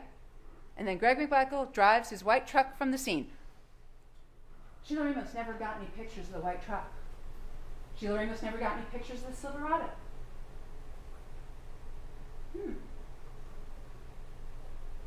The white truck was never searched. Mr. Bryan's truck was never searched. Neither of those trucks were impounded. So what do we got? We got this. Outside the crime scene tape, talking to the head of CID. And what happens? Look at the crime scene photos. Take a look at them. What happens next? He drives that truck away while the crime scene tech is there taking photos.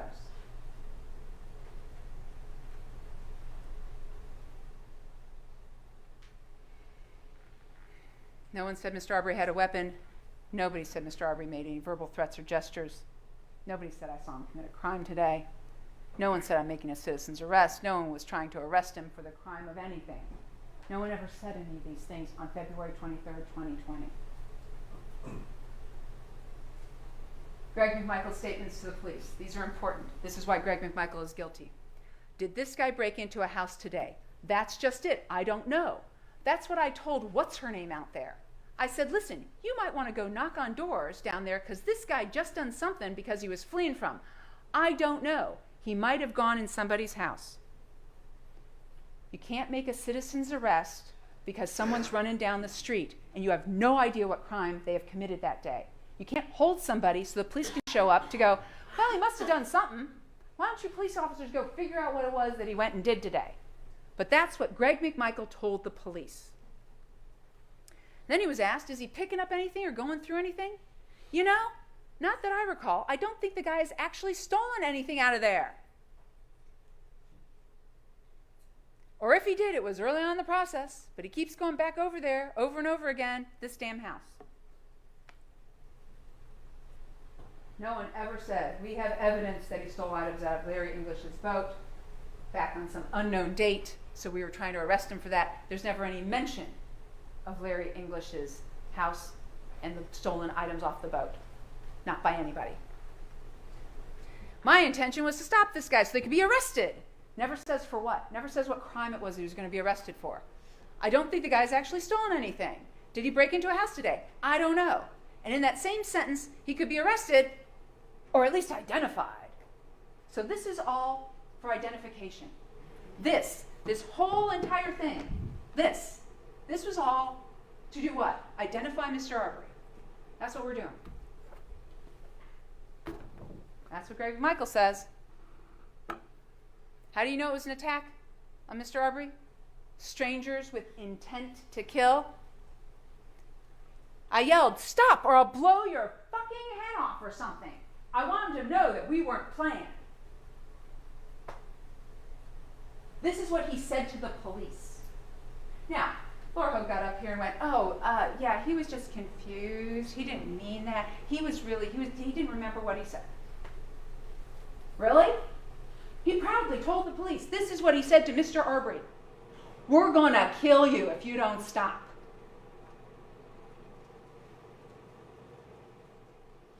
Greg Mcmichael. Yeah, he was trapped like a rat. Knowledge, intent, that they had committed false imprisonment on Holmes Drive. Right there. Greg Mcmichael, guilty of all charges. Why? What's your emergency? I'm out here in Satilla Shores and there's a black man running down the street.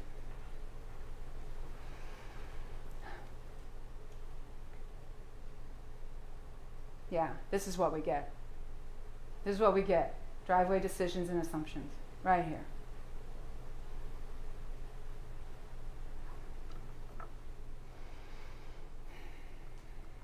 We've gone through all this. I'm not going to do it again. Bottom line, ladies and gentlemen, they committed 4 felonies against Ahmaud Arbery in violation of his personal liberty before he finally tried to run around their truck after running from them for 5 minutes. He was trying to get away from these strangers who were yelling at him, threatening to kill him.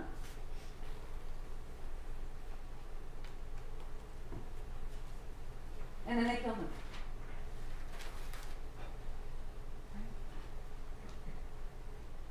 Do you have any doubt that they committed all of the charges in the indictment? No. No. Remember, a reasonable doubt does not mean a vague or arbitrary doubt, but it's a doubt for which a reason can be given. In other words, you say it out loud. I doubt William Roddy Bryan was committing aggravated assault with his pickup truck because it was just reckless conduct. If you can honestly look each other in the eye and say that about Mr. Bryan with a straight face, ladies and gentlemen, you're the jury. You decide. This is your search for the truth.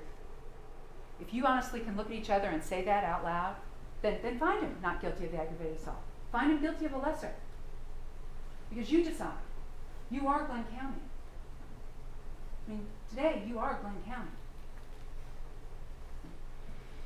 Remember, this isn't about having personal baggage back in the jury room. It's not about a point of view or an agenda or anything like that. That's not what's going on. You all are really, really smart, and you've paid really, really close attention to this case. You're going to determine what really happened based on the evidence, and then you're going to apply the law that the judge gives you to that evidence. It's not about being an advocate for anybody. It's your search for the truth. I suggest once again that you work from the bottom of the indictment. It's just going to be easier. Criminal attempt at false imprisonment, and then work your way through it. It'll help you logically. Remember party to a crime when you're talking about Greg Mcmichael and Mr. Bryan. You're going to get a verdict form. The state is asking you to fill it out this way, especially for Mr. Bryan and the aggravated assault with the pickup trucks.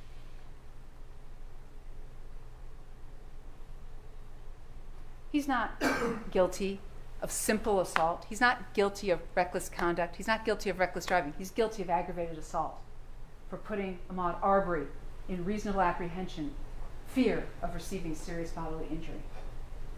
I overshot the road and forced him into a ditch. Ladies and gentlemen, here's the thing. This isn't about whether these three men are good people or bad people. That's not what this is about. It's about responsibility. It's about holding people accountable and responsible for their actions. When they do something like this, they have to be held accountable and responsible. Nobody gets a free pass. Okay? Would you get a free pass? Who gets a free pass? No. The law basically says if you commit the crime, you're going to be held responsible. And ladies and gentlemen, when you come back with a guilty verdict on all the charges, this isn't saying somebody's a good person or a bad person. What you're saying is, you know you committed the crime. Now we know you committed the crime too. That's all it is. They know what they did. It's not like they don't know what they did. They know exactly what they did and they know why they did it. It's not a mystery to them. When you come back with your guilty verdict, all you're doing is telling them, we know what you did too. And we're going to hold you responsible for it. Because guess what you did? You turned this young man into that young man. That's what you did. For absolutely no good reason at all. Ladies and gentlemen, I'm asking you to find all three defendants guilty of all the charges in the indictment. Thank you very much.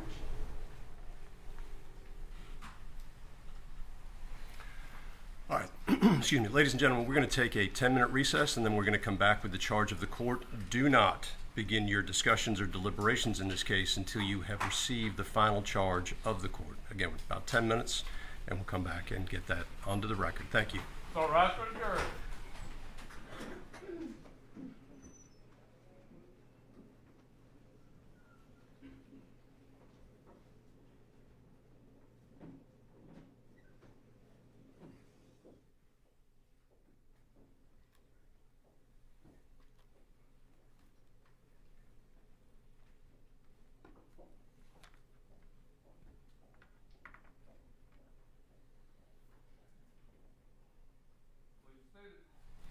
All right, let's take a 10-minute recess.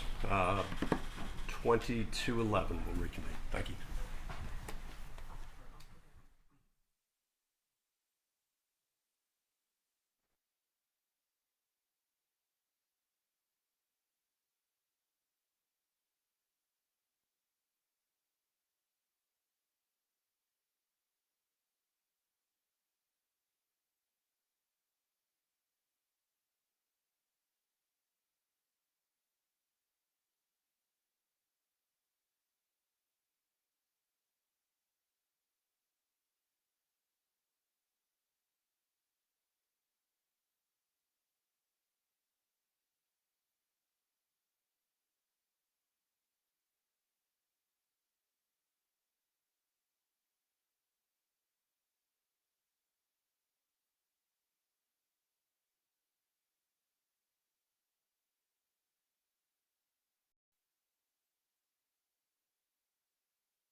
We're back on. Defendants present, represented by counsel. Court has the charge. Let's go ahead and get the panel.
All rise for jury.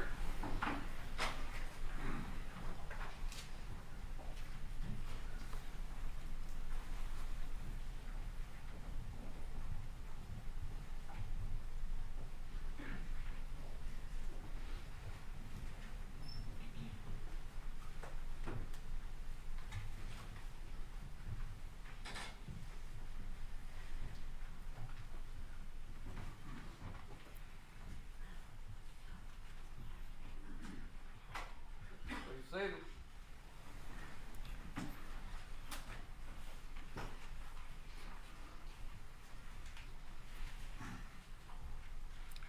All right, welcome back, ladies and gentlemen. You are considering the case of the state of Georgia versus Travis Mcmichael, Gregory Mcmichael, and William R. Bryan. Now that the evidence and the arguments of counsel have been submitted to you, it becomes my duty to give you the final instructions of the court as to the law applicable in this case. As I told you at the outset, it is my duty and responsibility to ascertain the law applicable to this case and to instruct you on that law. You are bound by these instructions.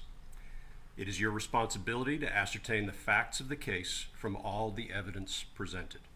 Then, you must apply the law I give you in the charge to the facts as you find them to be. It is your duty to follow the law as stated in the instructions I have given you and am about to give you. You should not single out one instruction alone, but must consider all the instructions as a whole. You have a sworn duty to decide this case based upon the law given you by the court and upon the evidence submitted during the trial.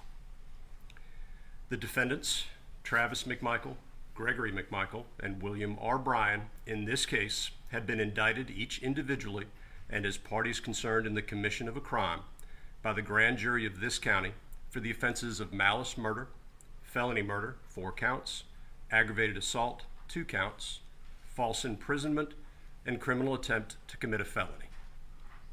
The indictment was returned into court on June 24th of 2020.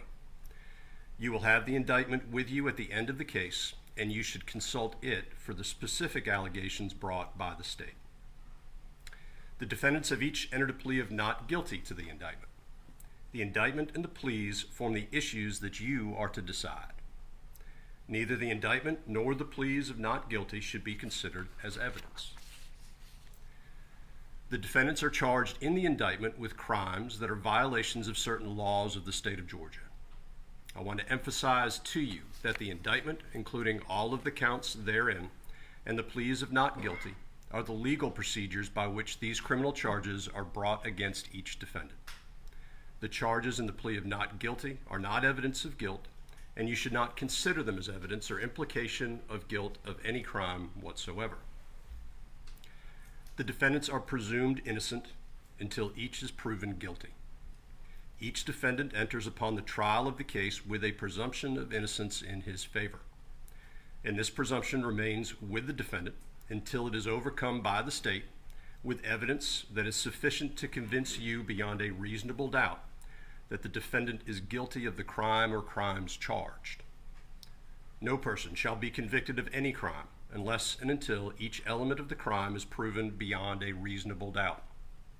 The burden of proof rests upon the state to prove every material allegation of the indictment and every essential element of the crimes charged beyond a reasonable doubt.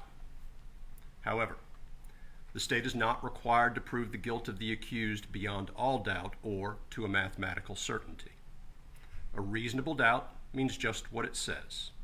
It is a doubt of a fair-minded, impartial juror honestly seeking the truth. It is a doubt based upon common sense and reason. It does not mean a vague or arbitrary doubt, but it is a doubt for which a reason can be given, arising from a consideration of the evidence or lack of evidence, a conflict in the evidence, or any combination of these. There is no burden of proof upon the defendants whatsoever, and the burden never shifts to the defendant to prove his innocence. When a defense is raised by the evidence, the burden is upon the state to negate or disprove it beyond a reasonable doubt. Though you may consider all of the evidence as a whole, conviction of one defendant does not necessarily require conviction of another. You, the jury, must determine whether the state has proven the guilt of each defendant beyond a reasonable doubt as to each count. If, after giving consideration to all of the facts and circumstances of this case, your minds are wavering, unsettled, or unsatisfied, then that is a doubt of the law, and you must acquit that defendant. But if that doubt does not exist in your minds about the guilt of the accused, then you will be authorized to convict that defendant. If the state fails to prove a defendant's guilt beyond a reasonable doubt, it would be your duty to acquit that defendant. Facts and circumstances that merely place upon a defendant a grave suspicion of the crime or crimes charged, or that merely raise a speculation or conjecture of a defendant's guilt, are not sufficient to authorize a conviction of a defendant. Now, your oath requires that you will decide this case based on the evidence. Evidence is the means by which any fact that is put in issue is established or disproved. Evidence includes all of the testimony of the witnesses, or the equivalent, such as depositions, any exhibits admitted during the trial, and stipulations of the attorneys. As I've previously charged you, a stipulation is an agreement between the parties concerning some fact or facts which you, as the jury, are bound to accept as facts during your deliberations. Evidence does not include the indictment, the plea of not guilty, opening or closing remarks of the attorneys, or questions asked by the attorneys. Evidence may be either direct or circumstantial, or both. In considering the evidence, you may use reasoning and common sense to make deductions and reach conclusions. You should not be concerned about whether the evidence is direct or circumstantial. Direct evidence is the testimony of a person who asserts that he or she has actual knowledge of a fact. Circumstantial evidence is proof of a set of facts and circumstances that tend to prove or disprove another fact by inference. There's no legal difference in the weight that you may give to either direct or circumstantial evidence. Whether dependent upon direct evidence or circumstantial evidence, or both, the true test is whether there is sufficient evidence, or whether the evidence is sufficiently convincing to satisfy you beyond a reasonable doubt. If not, you must acquit. If so, you may convict. There's no rule that either circumstantial or direct evidence is stronger than the other if conflicting. The comparative weight of circumstantial evidence and direct evidence on any given issue is a question of fact for the jury to decide. Now, testimony has been given in this case by certain witnesses who are termed experts. Expert witnesses are those who, because of their training and experience, possess knowledge in a particular field that is not common knowledge or known to the average citizen. The law permits expert witnesses to give their opinions based upon that training and experience.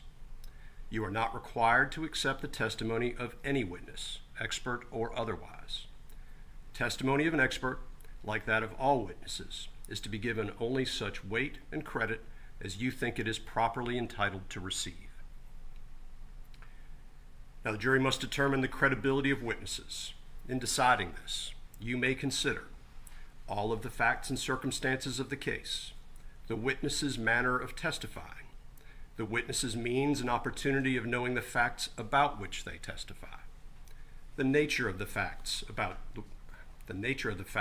which the witness testify, the probability or improbability of their testimony, the witness's interest or lack of interest in the outcome of the case, the witness's personal credibility insofar as it may have been shown in your presence and by the evidence, any evidence of bias for or against a party, any possible motive in testifying, if shown by the evidence. In that regard, you are authorized to consider any possible pending prosecutions, negotiated pleas, grants of immunity or leniency, or similar matters, and whether a witness has been impeached. The question whether a witness has been impeached is whether you, the jury, believe the witness has been proved unworthy of belief. A witness may be impeached by disproving the facts to which the witness testified. Your assessment of a trial witness's credibility may be affected by comparing or contrasting that testimony to statements or testimony of that same witness before the trial started. It is for you to decide whether there is a reasonable explanation for any inconsistency in a witness's pretrial statements and testimony when compared to the same witness's trial testimony. As with all issues of witness credibility, you, the jury, must apply your common sense and reason to decide what testimony you believe or do not believe. The testimony of a single witness, if believed, is sufficient to establish a fact. Generally, there is no legal requirement of corroboration of a witness, provided you find the evidence to be sufficient. Now, the defendant in a criminal case is under no duty to present any evidence tending to prove innocence and is not required to take the stand and testify in the case. If the defendant elects not to testify, no inference, hurtful, harmful, or adverse to the defendant shall be drawn by the jury, nor shall such fact be held against the defendant in any way. A number of statements that the defendants have allegedly made were offered for your consideration. Before you may consider any of these as evidence for any purpose, you must determine whether the individual statements were voluntary. To be voluntary, a statement must be freely and willingly given and without coercion, duress, threats, use of violence, fear of injury, or any suggestions or promises of leniency or reward. A statement induced by the slightest hope of benefit or the remotest fear of injury is not voluntary. To be voluntary, a statement must be the product of a free will and not under compulsion or any necessity imposed by others.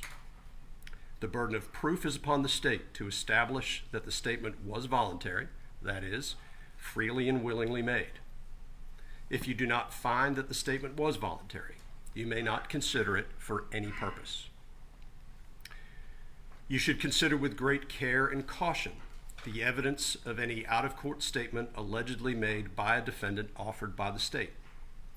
The jury may believe any such statement in whole or in part, believing that which you find to be true and rejecting that which you find to be untrue. You alone have the duty to apply the general rules for testing the believability of witnesses and to decide what weight should be given to all or any part of such evidence.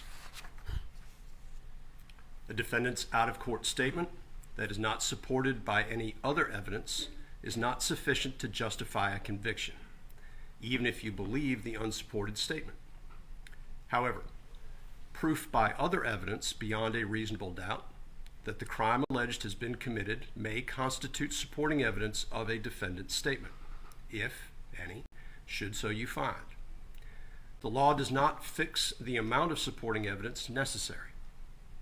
You must determine whether or not other evidence sufficiently supports a defendant's statement so as to justify a conviction. If you find that there was a statement made by a defendant that was supported by other evidence, the degree of proof necessary to convict is that you be satisfied of the guilt of a defendant beyond any reasonable doubt.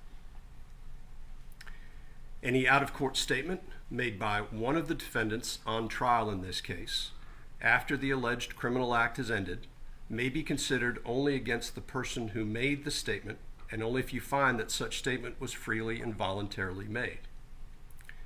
If you find that an out-of-court statement was made to the police freely and voluntarily by a defendant on trial in this case, then you are to consider the statement only as against the particular defendant who made it. Now, members of the jury, this court is responsible for determining the admissibility of certain evidence with regard to statements in this case. Sometimes full audio and/or video recordings cannot be played for you for legal reasons. You are not to make any inferences for or against either party in the case about the fact that the law does not allow the playing of certain recordings by the parties in this case. Now, evidence of prior difficulties or lack thereof between one or more of the defendants and Mr. Arbery has been admitted for the sole purpose of illustrating, if it does, the state of feeling between the defendants and Mr. Arbery, and the reasonableness of any alleged fears by the defendants or Mr. Arbery. Whether this evidence illustrates such matters is a matter solely for you, the jury, to determine. But you are not to consider such evidence for any other purposes. Certain evidence of fingerprint comparison has been admitted by the court for your possible consideration. Identification by fingerprint comparison is opinion evidence and is dependent upon the credibility or believability and accuracy of the expert witness called for that purpose, as well as the following factors. 1, the validity of the theory of identification by fingerprint comparison. 2, the credibility of the witness who performs other necessary functions in making the comparison, such as inked finger impressions and latent lifts. And 3, the accuracy of procedures in identifying, preserving, recording, and maintaining integrity of the physical evidence, all of which are questions for the jury. Now, the defendants are charged with crimes against the laws of this state. A crime is a violation of a statute of this state in which there is a joint operation of an act and intention. Intent is an essential element of any crime and must be proved by the state beyond a reasonable doubt. Intent may be shown in many ways, provided you, the jury, believe that it existed from the proven facts before you. It may be inferred from the proven circumstances or by acts and conduct, or it may be, in your discretion, inferred when it is the natural and necessary consequence of the act. Whether or not you draw such an inference is a matter solely within your discretion.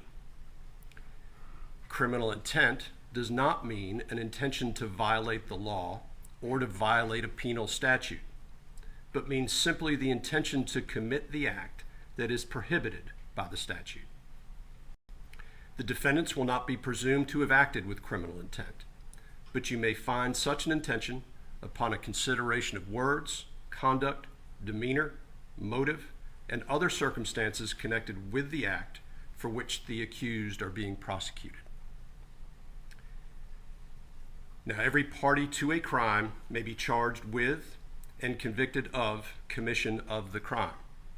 A person is a party to a crime only if that person, A, directly commits the crime, B, intentionally helps in the commission of the crime, or C, intentionally advises, encourages, hires, counsels, or procures another to commit the crime. Any party to a crime who did not directly commit the crime may be prosecuted for commission of the crime upon proof that the crime was committed and that the person was a party to it, even though the person alleged to have directly committed the crime has not been prosecuted or convicted, has been convicted of a different crime or degree of crime, is not amenable to justice, or has been acquitted. Knowledge on the part of a defendant that a crime was being committed and that a defendant knowingly and intentionally participated in or helped in the commission of such crime must be proved by the state beyond a reasonable doubt. If you find from the evidence in this case that a defendant had no knowledge that a crime was being committed, or that a defendant did not knowingly and intentionally commit, participate, or help in the commission of the alleged offense, then it would be your duty to acquit that defendant. On the other hand, should you find beyond a reasonable doubt that a defendant had knowledge that a crime was being committed and that a defendant knowingly and intentionally participated or helped in the commission of it, then you would be authorized to convict that defendant. A person shall not be found guilty of a crime if the act or omission to act constituting the crime was induced by a misapprehension of fact that, if true, would have justified the act or omission. Now, the law provides that criminal action shall be tried in the county where the crime was committed. Venue, that is, that the crime was committed in Glenn County, is a jurisdictional fact that must be proved by the state beyond a reasonable doubt as to each crime charged in the indictment, just as any element of the offense. Venue must be proved by direct or circumstantial evidence, or both. The defendants are charged with the offenses of malice murder, felony murder in 4 counts, aggravated assault 2 counts, and false imprisonment and criminal attempt to commit a felony. I will now define the offenses for you. For malice murder, the state must prove that the defendant, 1, caused the death of another person, 2, unlawfully, and 3, with malice aforethought. The killing must have been done with malice to be murder. Malice, as the term is used here, is not necessarily ill will or hatred. Rather, it is the unlawful intent to kill without justification. You may find malice when the circumstances show that a defendant acted with the deliberate intention to unlawfully take the life of another person. You may also find malice when there does not appear to be significant provocation and all the circumstances of the killing show an abandoned and malignant heart. The state does not have to prove premeditation to prove murder. If the killing is done with malice, it is murder, regardless of how briefly the malicious intent existed. No specific length of time is required for malice to arise in a defendant's mind. Malice may be formed in a moment, and instantly a fatal wound may be inflicted. If malice was in a defendant's mind at the time of the act or the killing and moved a defendant to do it, that is enough for the killing to be murder. The state does not have to prove motive to prove murder. Any evidence of motive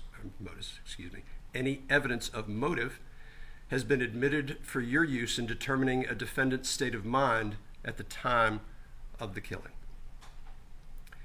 A person also commits the crime of felony murder when, in the commission of a felony, that person causes the death of another human being.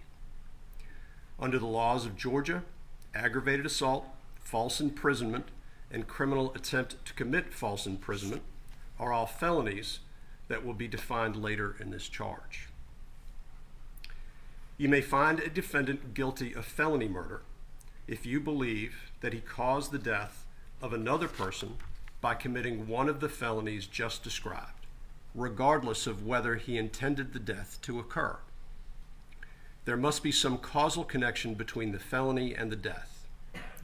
Felony murder is not established simply because the death occurred at the same time as or shortly after the felony was attempted or committed.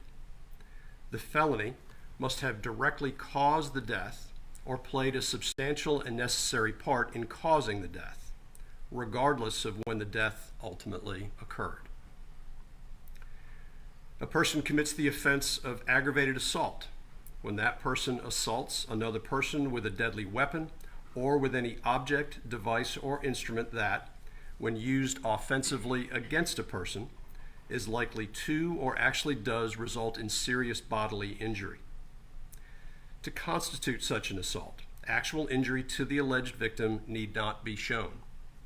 It is only necessary that the evidence show beyond a reasonable doubt that the defendant attempted to cause a violent injury to the alleged victim or intentionally committed an act that placed the alleged victim in reasonable fear of immediately receiving a violent injury. As to count 6 of the indictment, the state must prove as a material element of aggravated assault, as alleged in this case, that the assault was made with a deadly weapon. As to count 7 of the indictment, the state must prove as a material element of aggravated assault, as alleged in this case, that the assault was made with an object, device, or instrument that, when used offensively against a person, is likely to or does actually result in serious bodily injury. A firearm, when used in the way a firearm is ordinarily used, is a deadly weapon. In deciding whether a pickup truck is an offensive weapon in this case, you may consider all of the following factors: the nature and extent of any injury inflicted, the character or capabilities of the weapon, the manner in which it was used, any display of it to the jury, any other circumstances, and any other circumstances of the case. Whether or not, under all of the facts and circumstances of this case, a pickup truck, as alleged in this bill of indictment, did in fact constitute a weapon likely to cause serious bodily injury, is a matter to be decided by the jury from the evidence in this case. Now, on count 7, as to defendant William R. Bryan, you may consider the following lesser offenses which will be presented on his verdict form. Simple assault.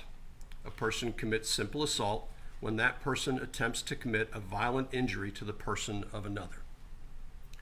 Reckless conduct. A person commits reckless conduct when that person endangers the bodily safety of another person by consciously disregarding a substantial and unjustifiable risk that his act or omission will cause harm or endanger the safety of another person, and the disregard constitutes a gross deviation from the standard of care which a reasonable person would exercise in the situation. And reckless driving.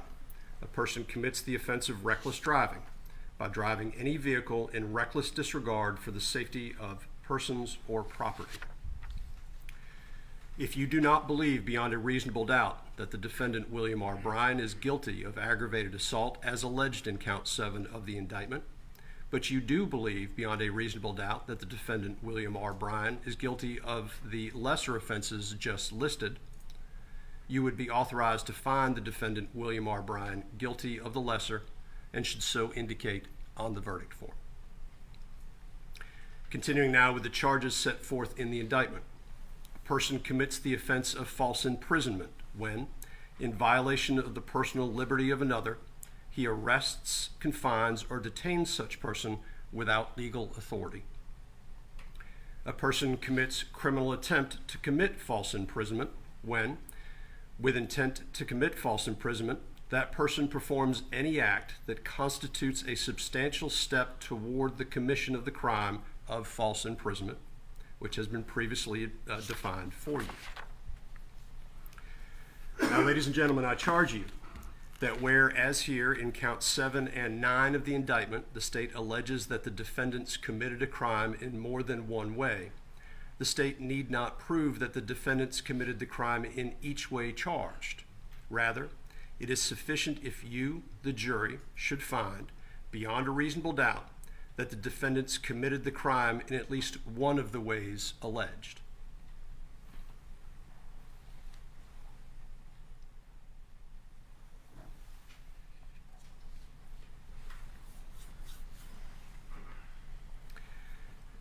Now, ladies and gentlemen, the defendants have raised a defense that even if they committed the acts described in the indictment, there are circumstances that justify it. Once this defense is raised, the state must disprove it beyond a reasonable doubt. The fact that a person's conduct is justified is a defense to prosecution for any crime based on that conduct.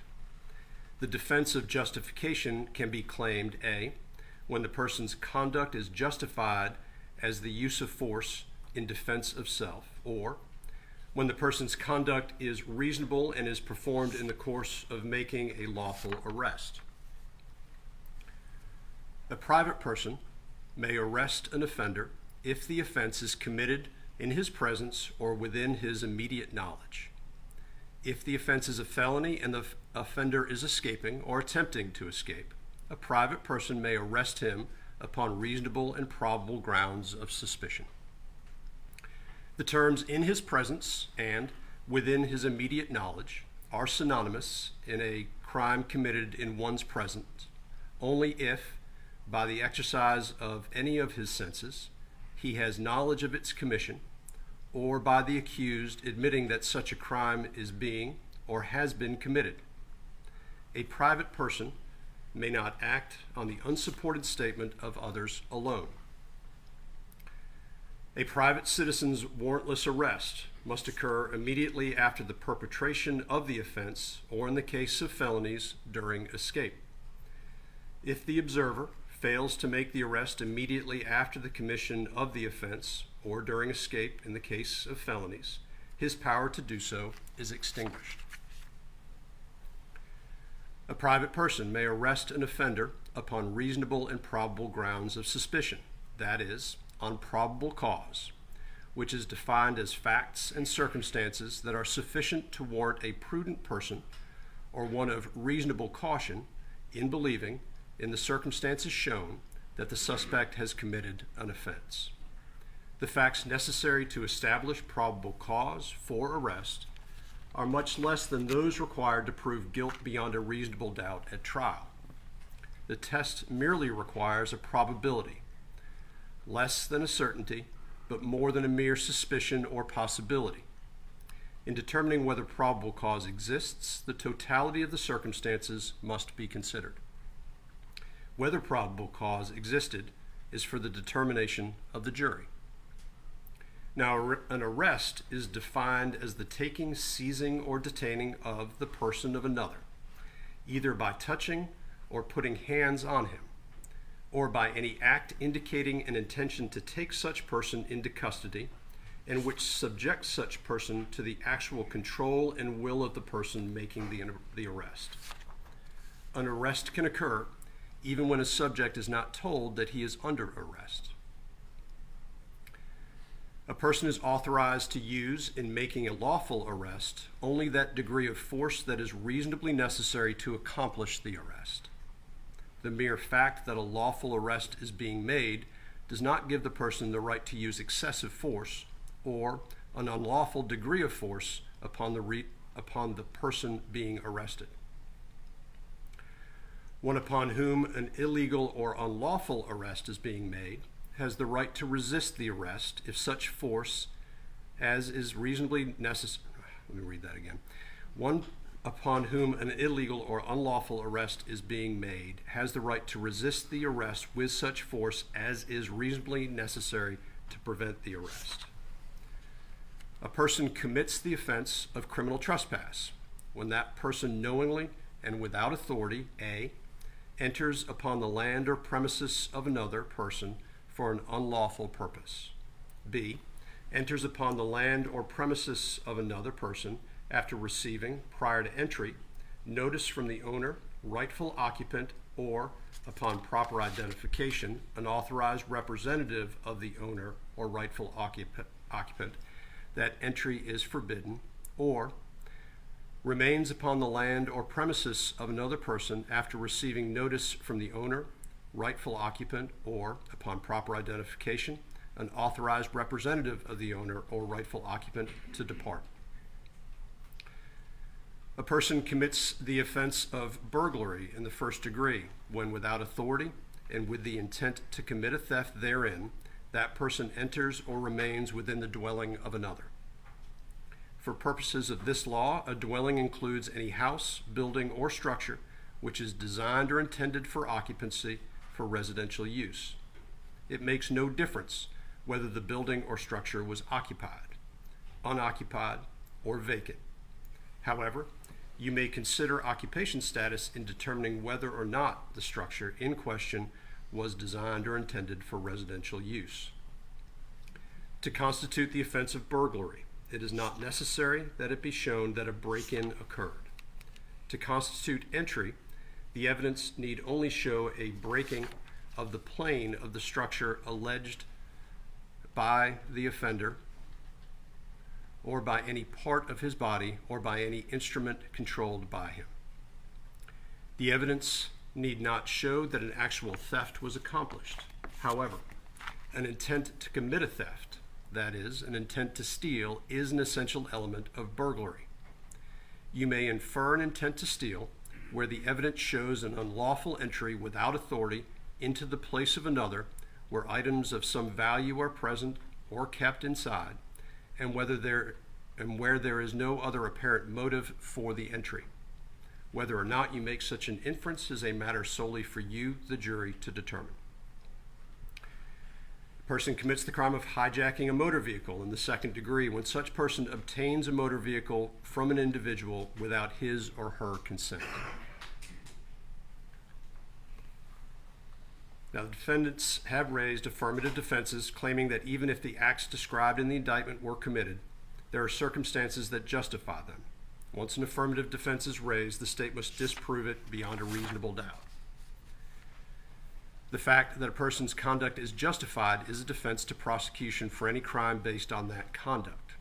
The defense of justification can be claimed as self-defense and as citizen's arrest. Sometimes a defendant's threat or use of force is legally justified, so is not a crime. Let me read that again. Sometimes a defendant's threat or use of force is legally justified, and so is not a crime.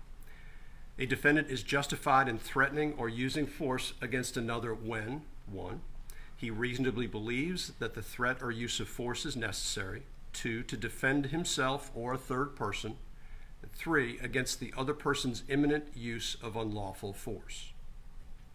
A defendant is justified in using force that is intended or likely to cause death or serious bodily injury when, 1, he reasonably believes that the use of such force is necessary, 2, to prevent A, death or serious bodily injury to himself or a third person, or B, the commission of a forcible felony, which means a felony that involves the use of force or violence against another.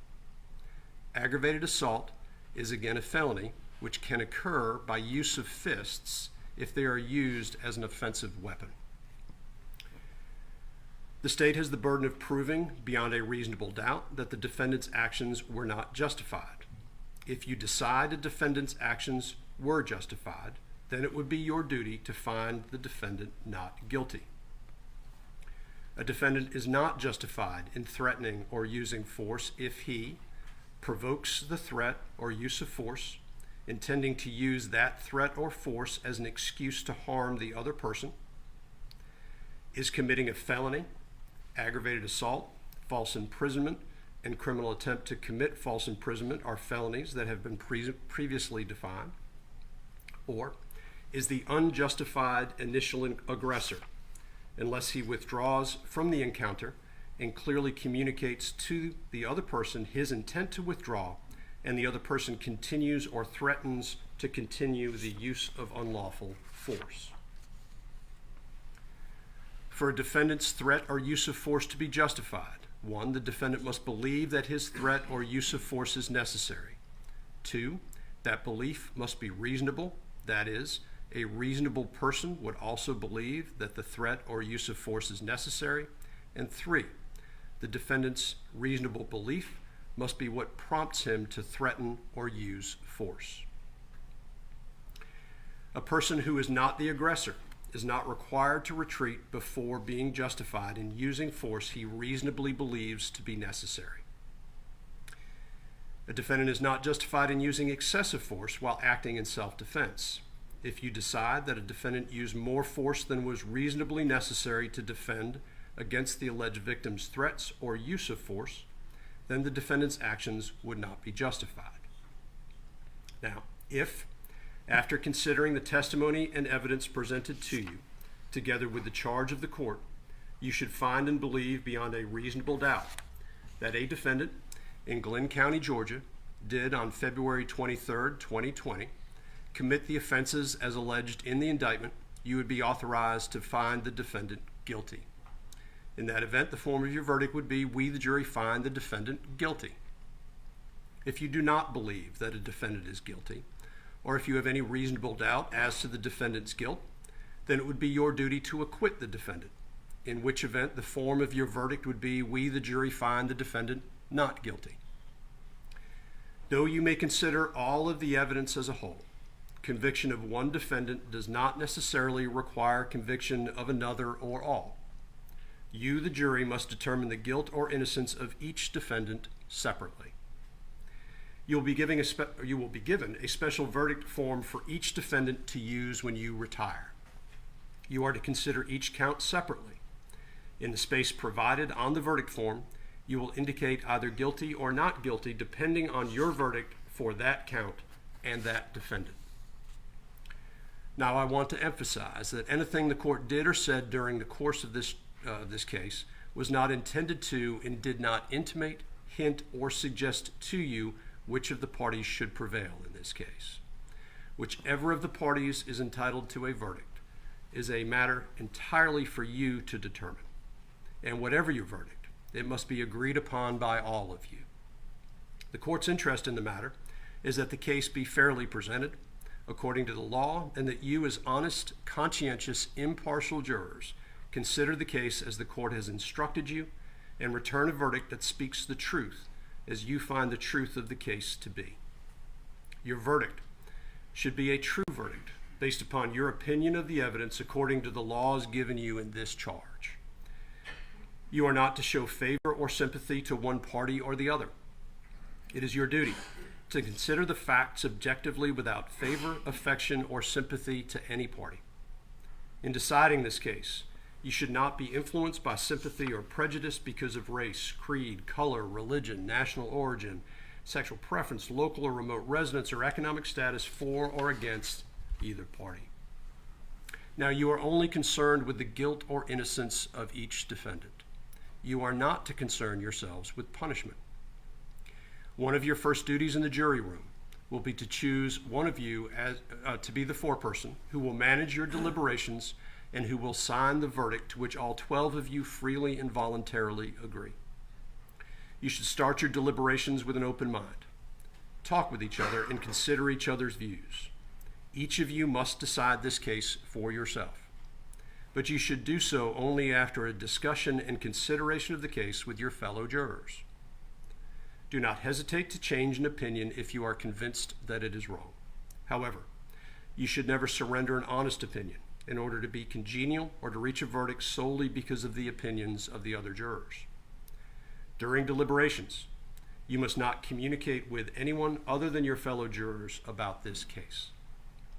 You may not use any electronic device or media, such as a telephone, cell phone, smartphone, iPhone, I still have BlackBerry in this, computer, the internet, any internet service, or any text or instant messaging service, or any internet chat room, blog, or website, such as Facebook, MySpace, LinkedIn, YouTube, Twitter, the list goes on and on. You cannot use any of those to communicate to anyone any information about this case or to conduct any research about this case until I accept your verdict. Whatever your verdict is, it must be unanimous, that is, agreed by all, as to each count of the indictment and as to each defendant. Each verdict must be in writing and signed by one of your members as foreperson, dated, and returned to be published in open court. I do ask whoever the foreperson is, please write in pen. Please don't sign the verdict form in pencil. Now, ladies and gentlemen, you may retire to the jury room, but do not begin your deliberations until you have received the indictment and the evidence that has been admitted in the case. We do need to separate out the three alternates. Three of you are alternates, which we will separate out for deliberations. The three alternates will continue to be jurors in this case and still subject to all of the instructions of the court. If at some point during the proceedings, one of the deliberating jurors is not able to complete their duty for the court, then the alternate will be brought into deliberations, and deliberations will begin again with that alternate. So with that, ladies and gentlemen, I ask that you retire to the jury room. All rise for the jury.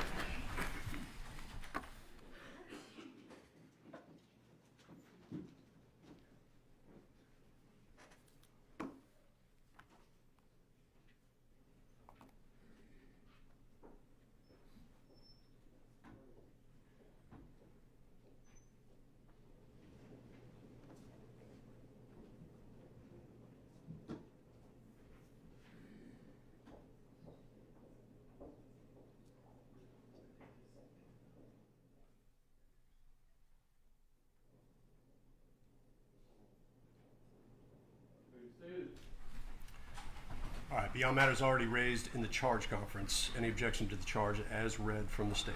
None, Your Honor. From Traps and Mcmichael. Just renewing our previous objections, Your Honor. Greg Mcmichael. Yes, just renewing the previous objections and exceptions, excuse me, which include the reasonable doubt charge, the one sentence, and then later in the charge, the last sentence of the paragraph concerning the synonymous terms. In his presence and within his immediate knowledge, we accepted to a private person may not act on unsupported statements of others alone. And then the entire next paragraph concerning contemporaneity of the offense and the actions of the person making the arrest. And I believe the court has already indicated that the arguments made by email on Saturday, November 20th, I believe it was, will be put into the record in support of those exceptions. Yeah, I'm going to do that with a notice of file. For Mr. Bryan. On behalf of Mr. Bryan, we renew the objections to the charge and exceptions made thereto. And although I don't think it's necessary, we will also renew the many motions for mistrial that were made during the trial of the case. All right, let's go ahead and check the evidence then. It is this court's practice with firearms not to send out the live ammunition or the weapon itself, and I also don't send out the videos. Normally these days, jurors don't have the ability to play the videos, but given the, well, the court's position is if there's a request to replay a video, it needs to be done with all the formalities of the court, and so they can go ahead and request that, but we'll do that here, so I don't send them out. Your Honor, do you have the verdict forms? I don't know if I've seen And I do them. have, if I can have you all take a look at the verdict forms to see if there's any objections to the verdict forms. I also have a copy of the charge that I will give to the clerk as courts 5, I think we're on, which will be courts 5. That will go out to the panel. Go ahead and take a look at that before it goes out also. So I got the verdict form and the charge. If I could inquire before we end here.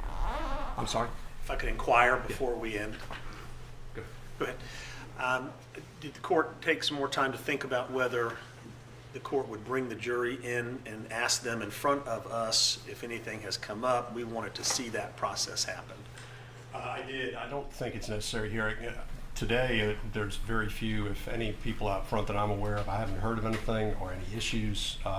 Again, last night, the only reason I moved the jury is because after getting permission from counsel to go into the jury room, I had heard, probably not as I was walking in, but I heard as I was talking to the panel, something that sounded like a crowd outside, and asked the panel whether or not they heard that, and the response was they just heard that too.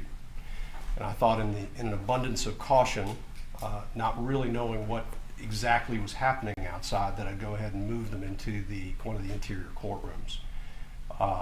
That apparently was, there had been movement outside. There was a protest group that was walking around the courthouse. I believe what the court did yesterday was appropriate under the circumstances and actually consistent with some of the requests that have been made by counsel. I did not do it because I felt there was any safety concerns or any other problems. I simply did it in an abundance of caution. I don't want to go into where they are now, but I'm satisfied today there have been no issues whatsoever, and so no, I don't plan on going into that inquiry. But I do recall the request being made. I'm satisfied that there have not been any issues along those lines. And I guess I would be joining in that. The record is what it is, but I don't believe the court has inquired of the jury affirmatively a single time from their impanelment to this moment. And I don't think it would be inappropriate, given all that has transpired in the public gallery and outside the courthouse in this case, for the court to inquire affirmatively at least once of this jury panel. Having said that, I'm going to sit down. Let's go ahead and check the evidence. The proposed verdict form should be somewhere in the as well as the, I'm sorry, they're right here. And let's go ahead and do that so we can get the evidence to the panel. And Your Honor, I had, and I just want to make sure this is consistent with what everyone else in the court has as the 3 alternates. Currently, I'm going to use their current numbers. 14, 13, and 6.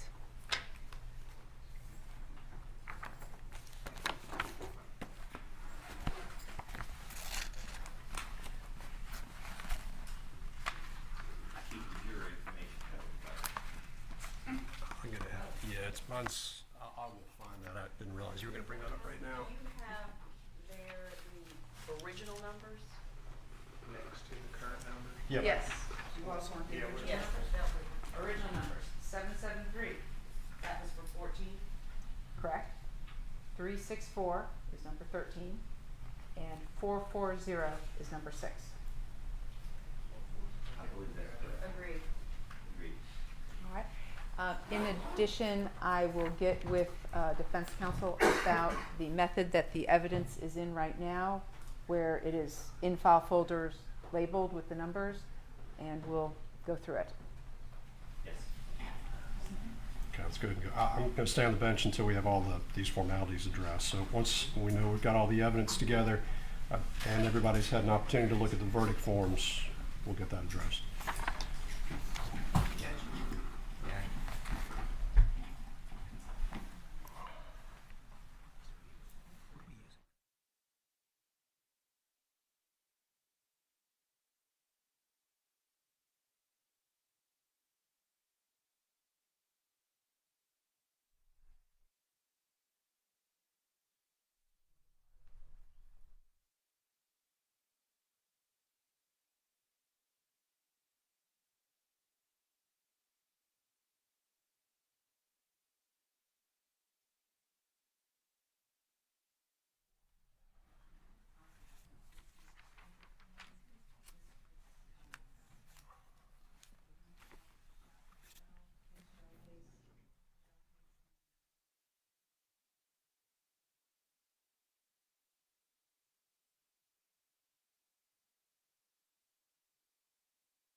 review the evidence?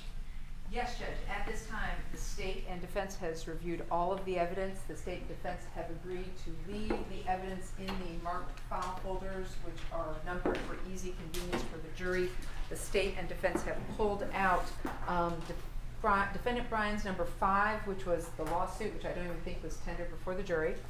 In addition, the drone video jump drive has been pulled out since they have no way to play it, along with the jump drive of all the digital evidence that has been played has also been pulled out.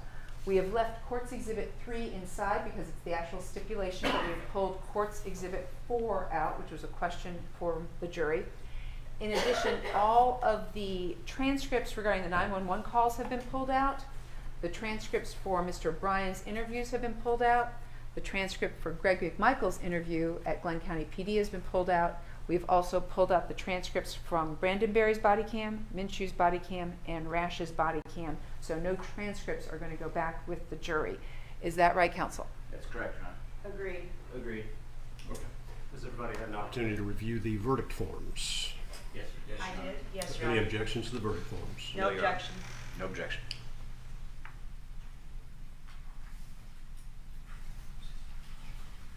No objection. All right. And I understand there's no objection to the court sending the charge out with the evidence. No objection. No objection. No objection. No objection. All right, we'll do that, and we do have, I think it's the original of the indictment is going out with them too. All right. Yes. Sounds like we have everything. Anything? Excuse me, does the original indictment have the grand jurors' names on it? It does. It does. Did we? I will double check it right now. What's the copy I I have? thought, and it's been so long, that we had asked for their names to be redacted when the indictment goes back. I think the court agreed. The size of the community.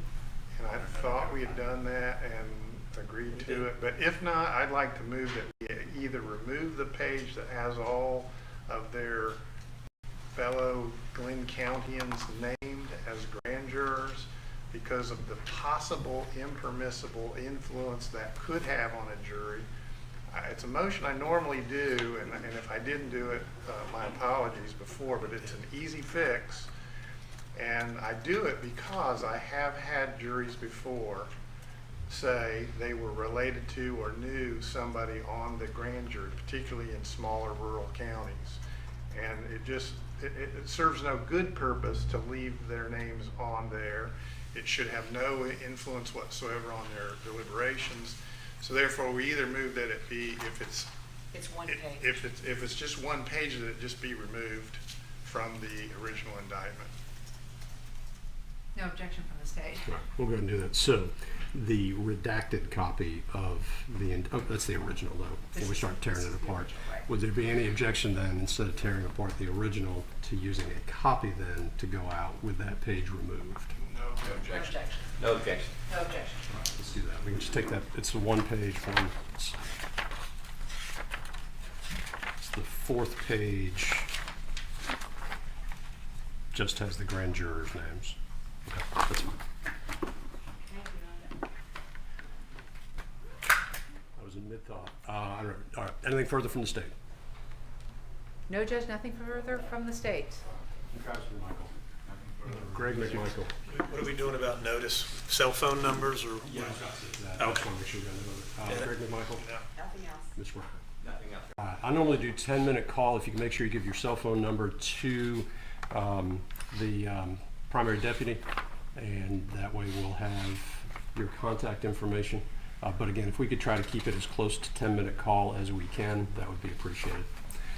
All right, we are in recess until question or verdict.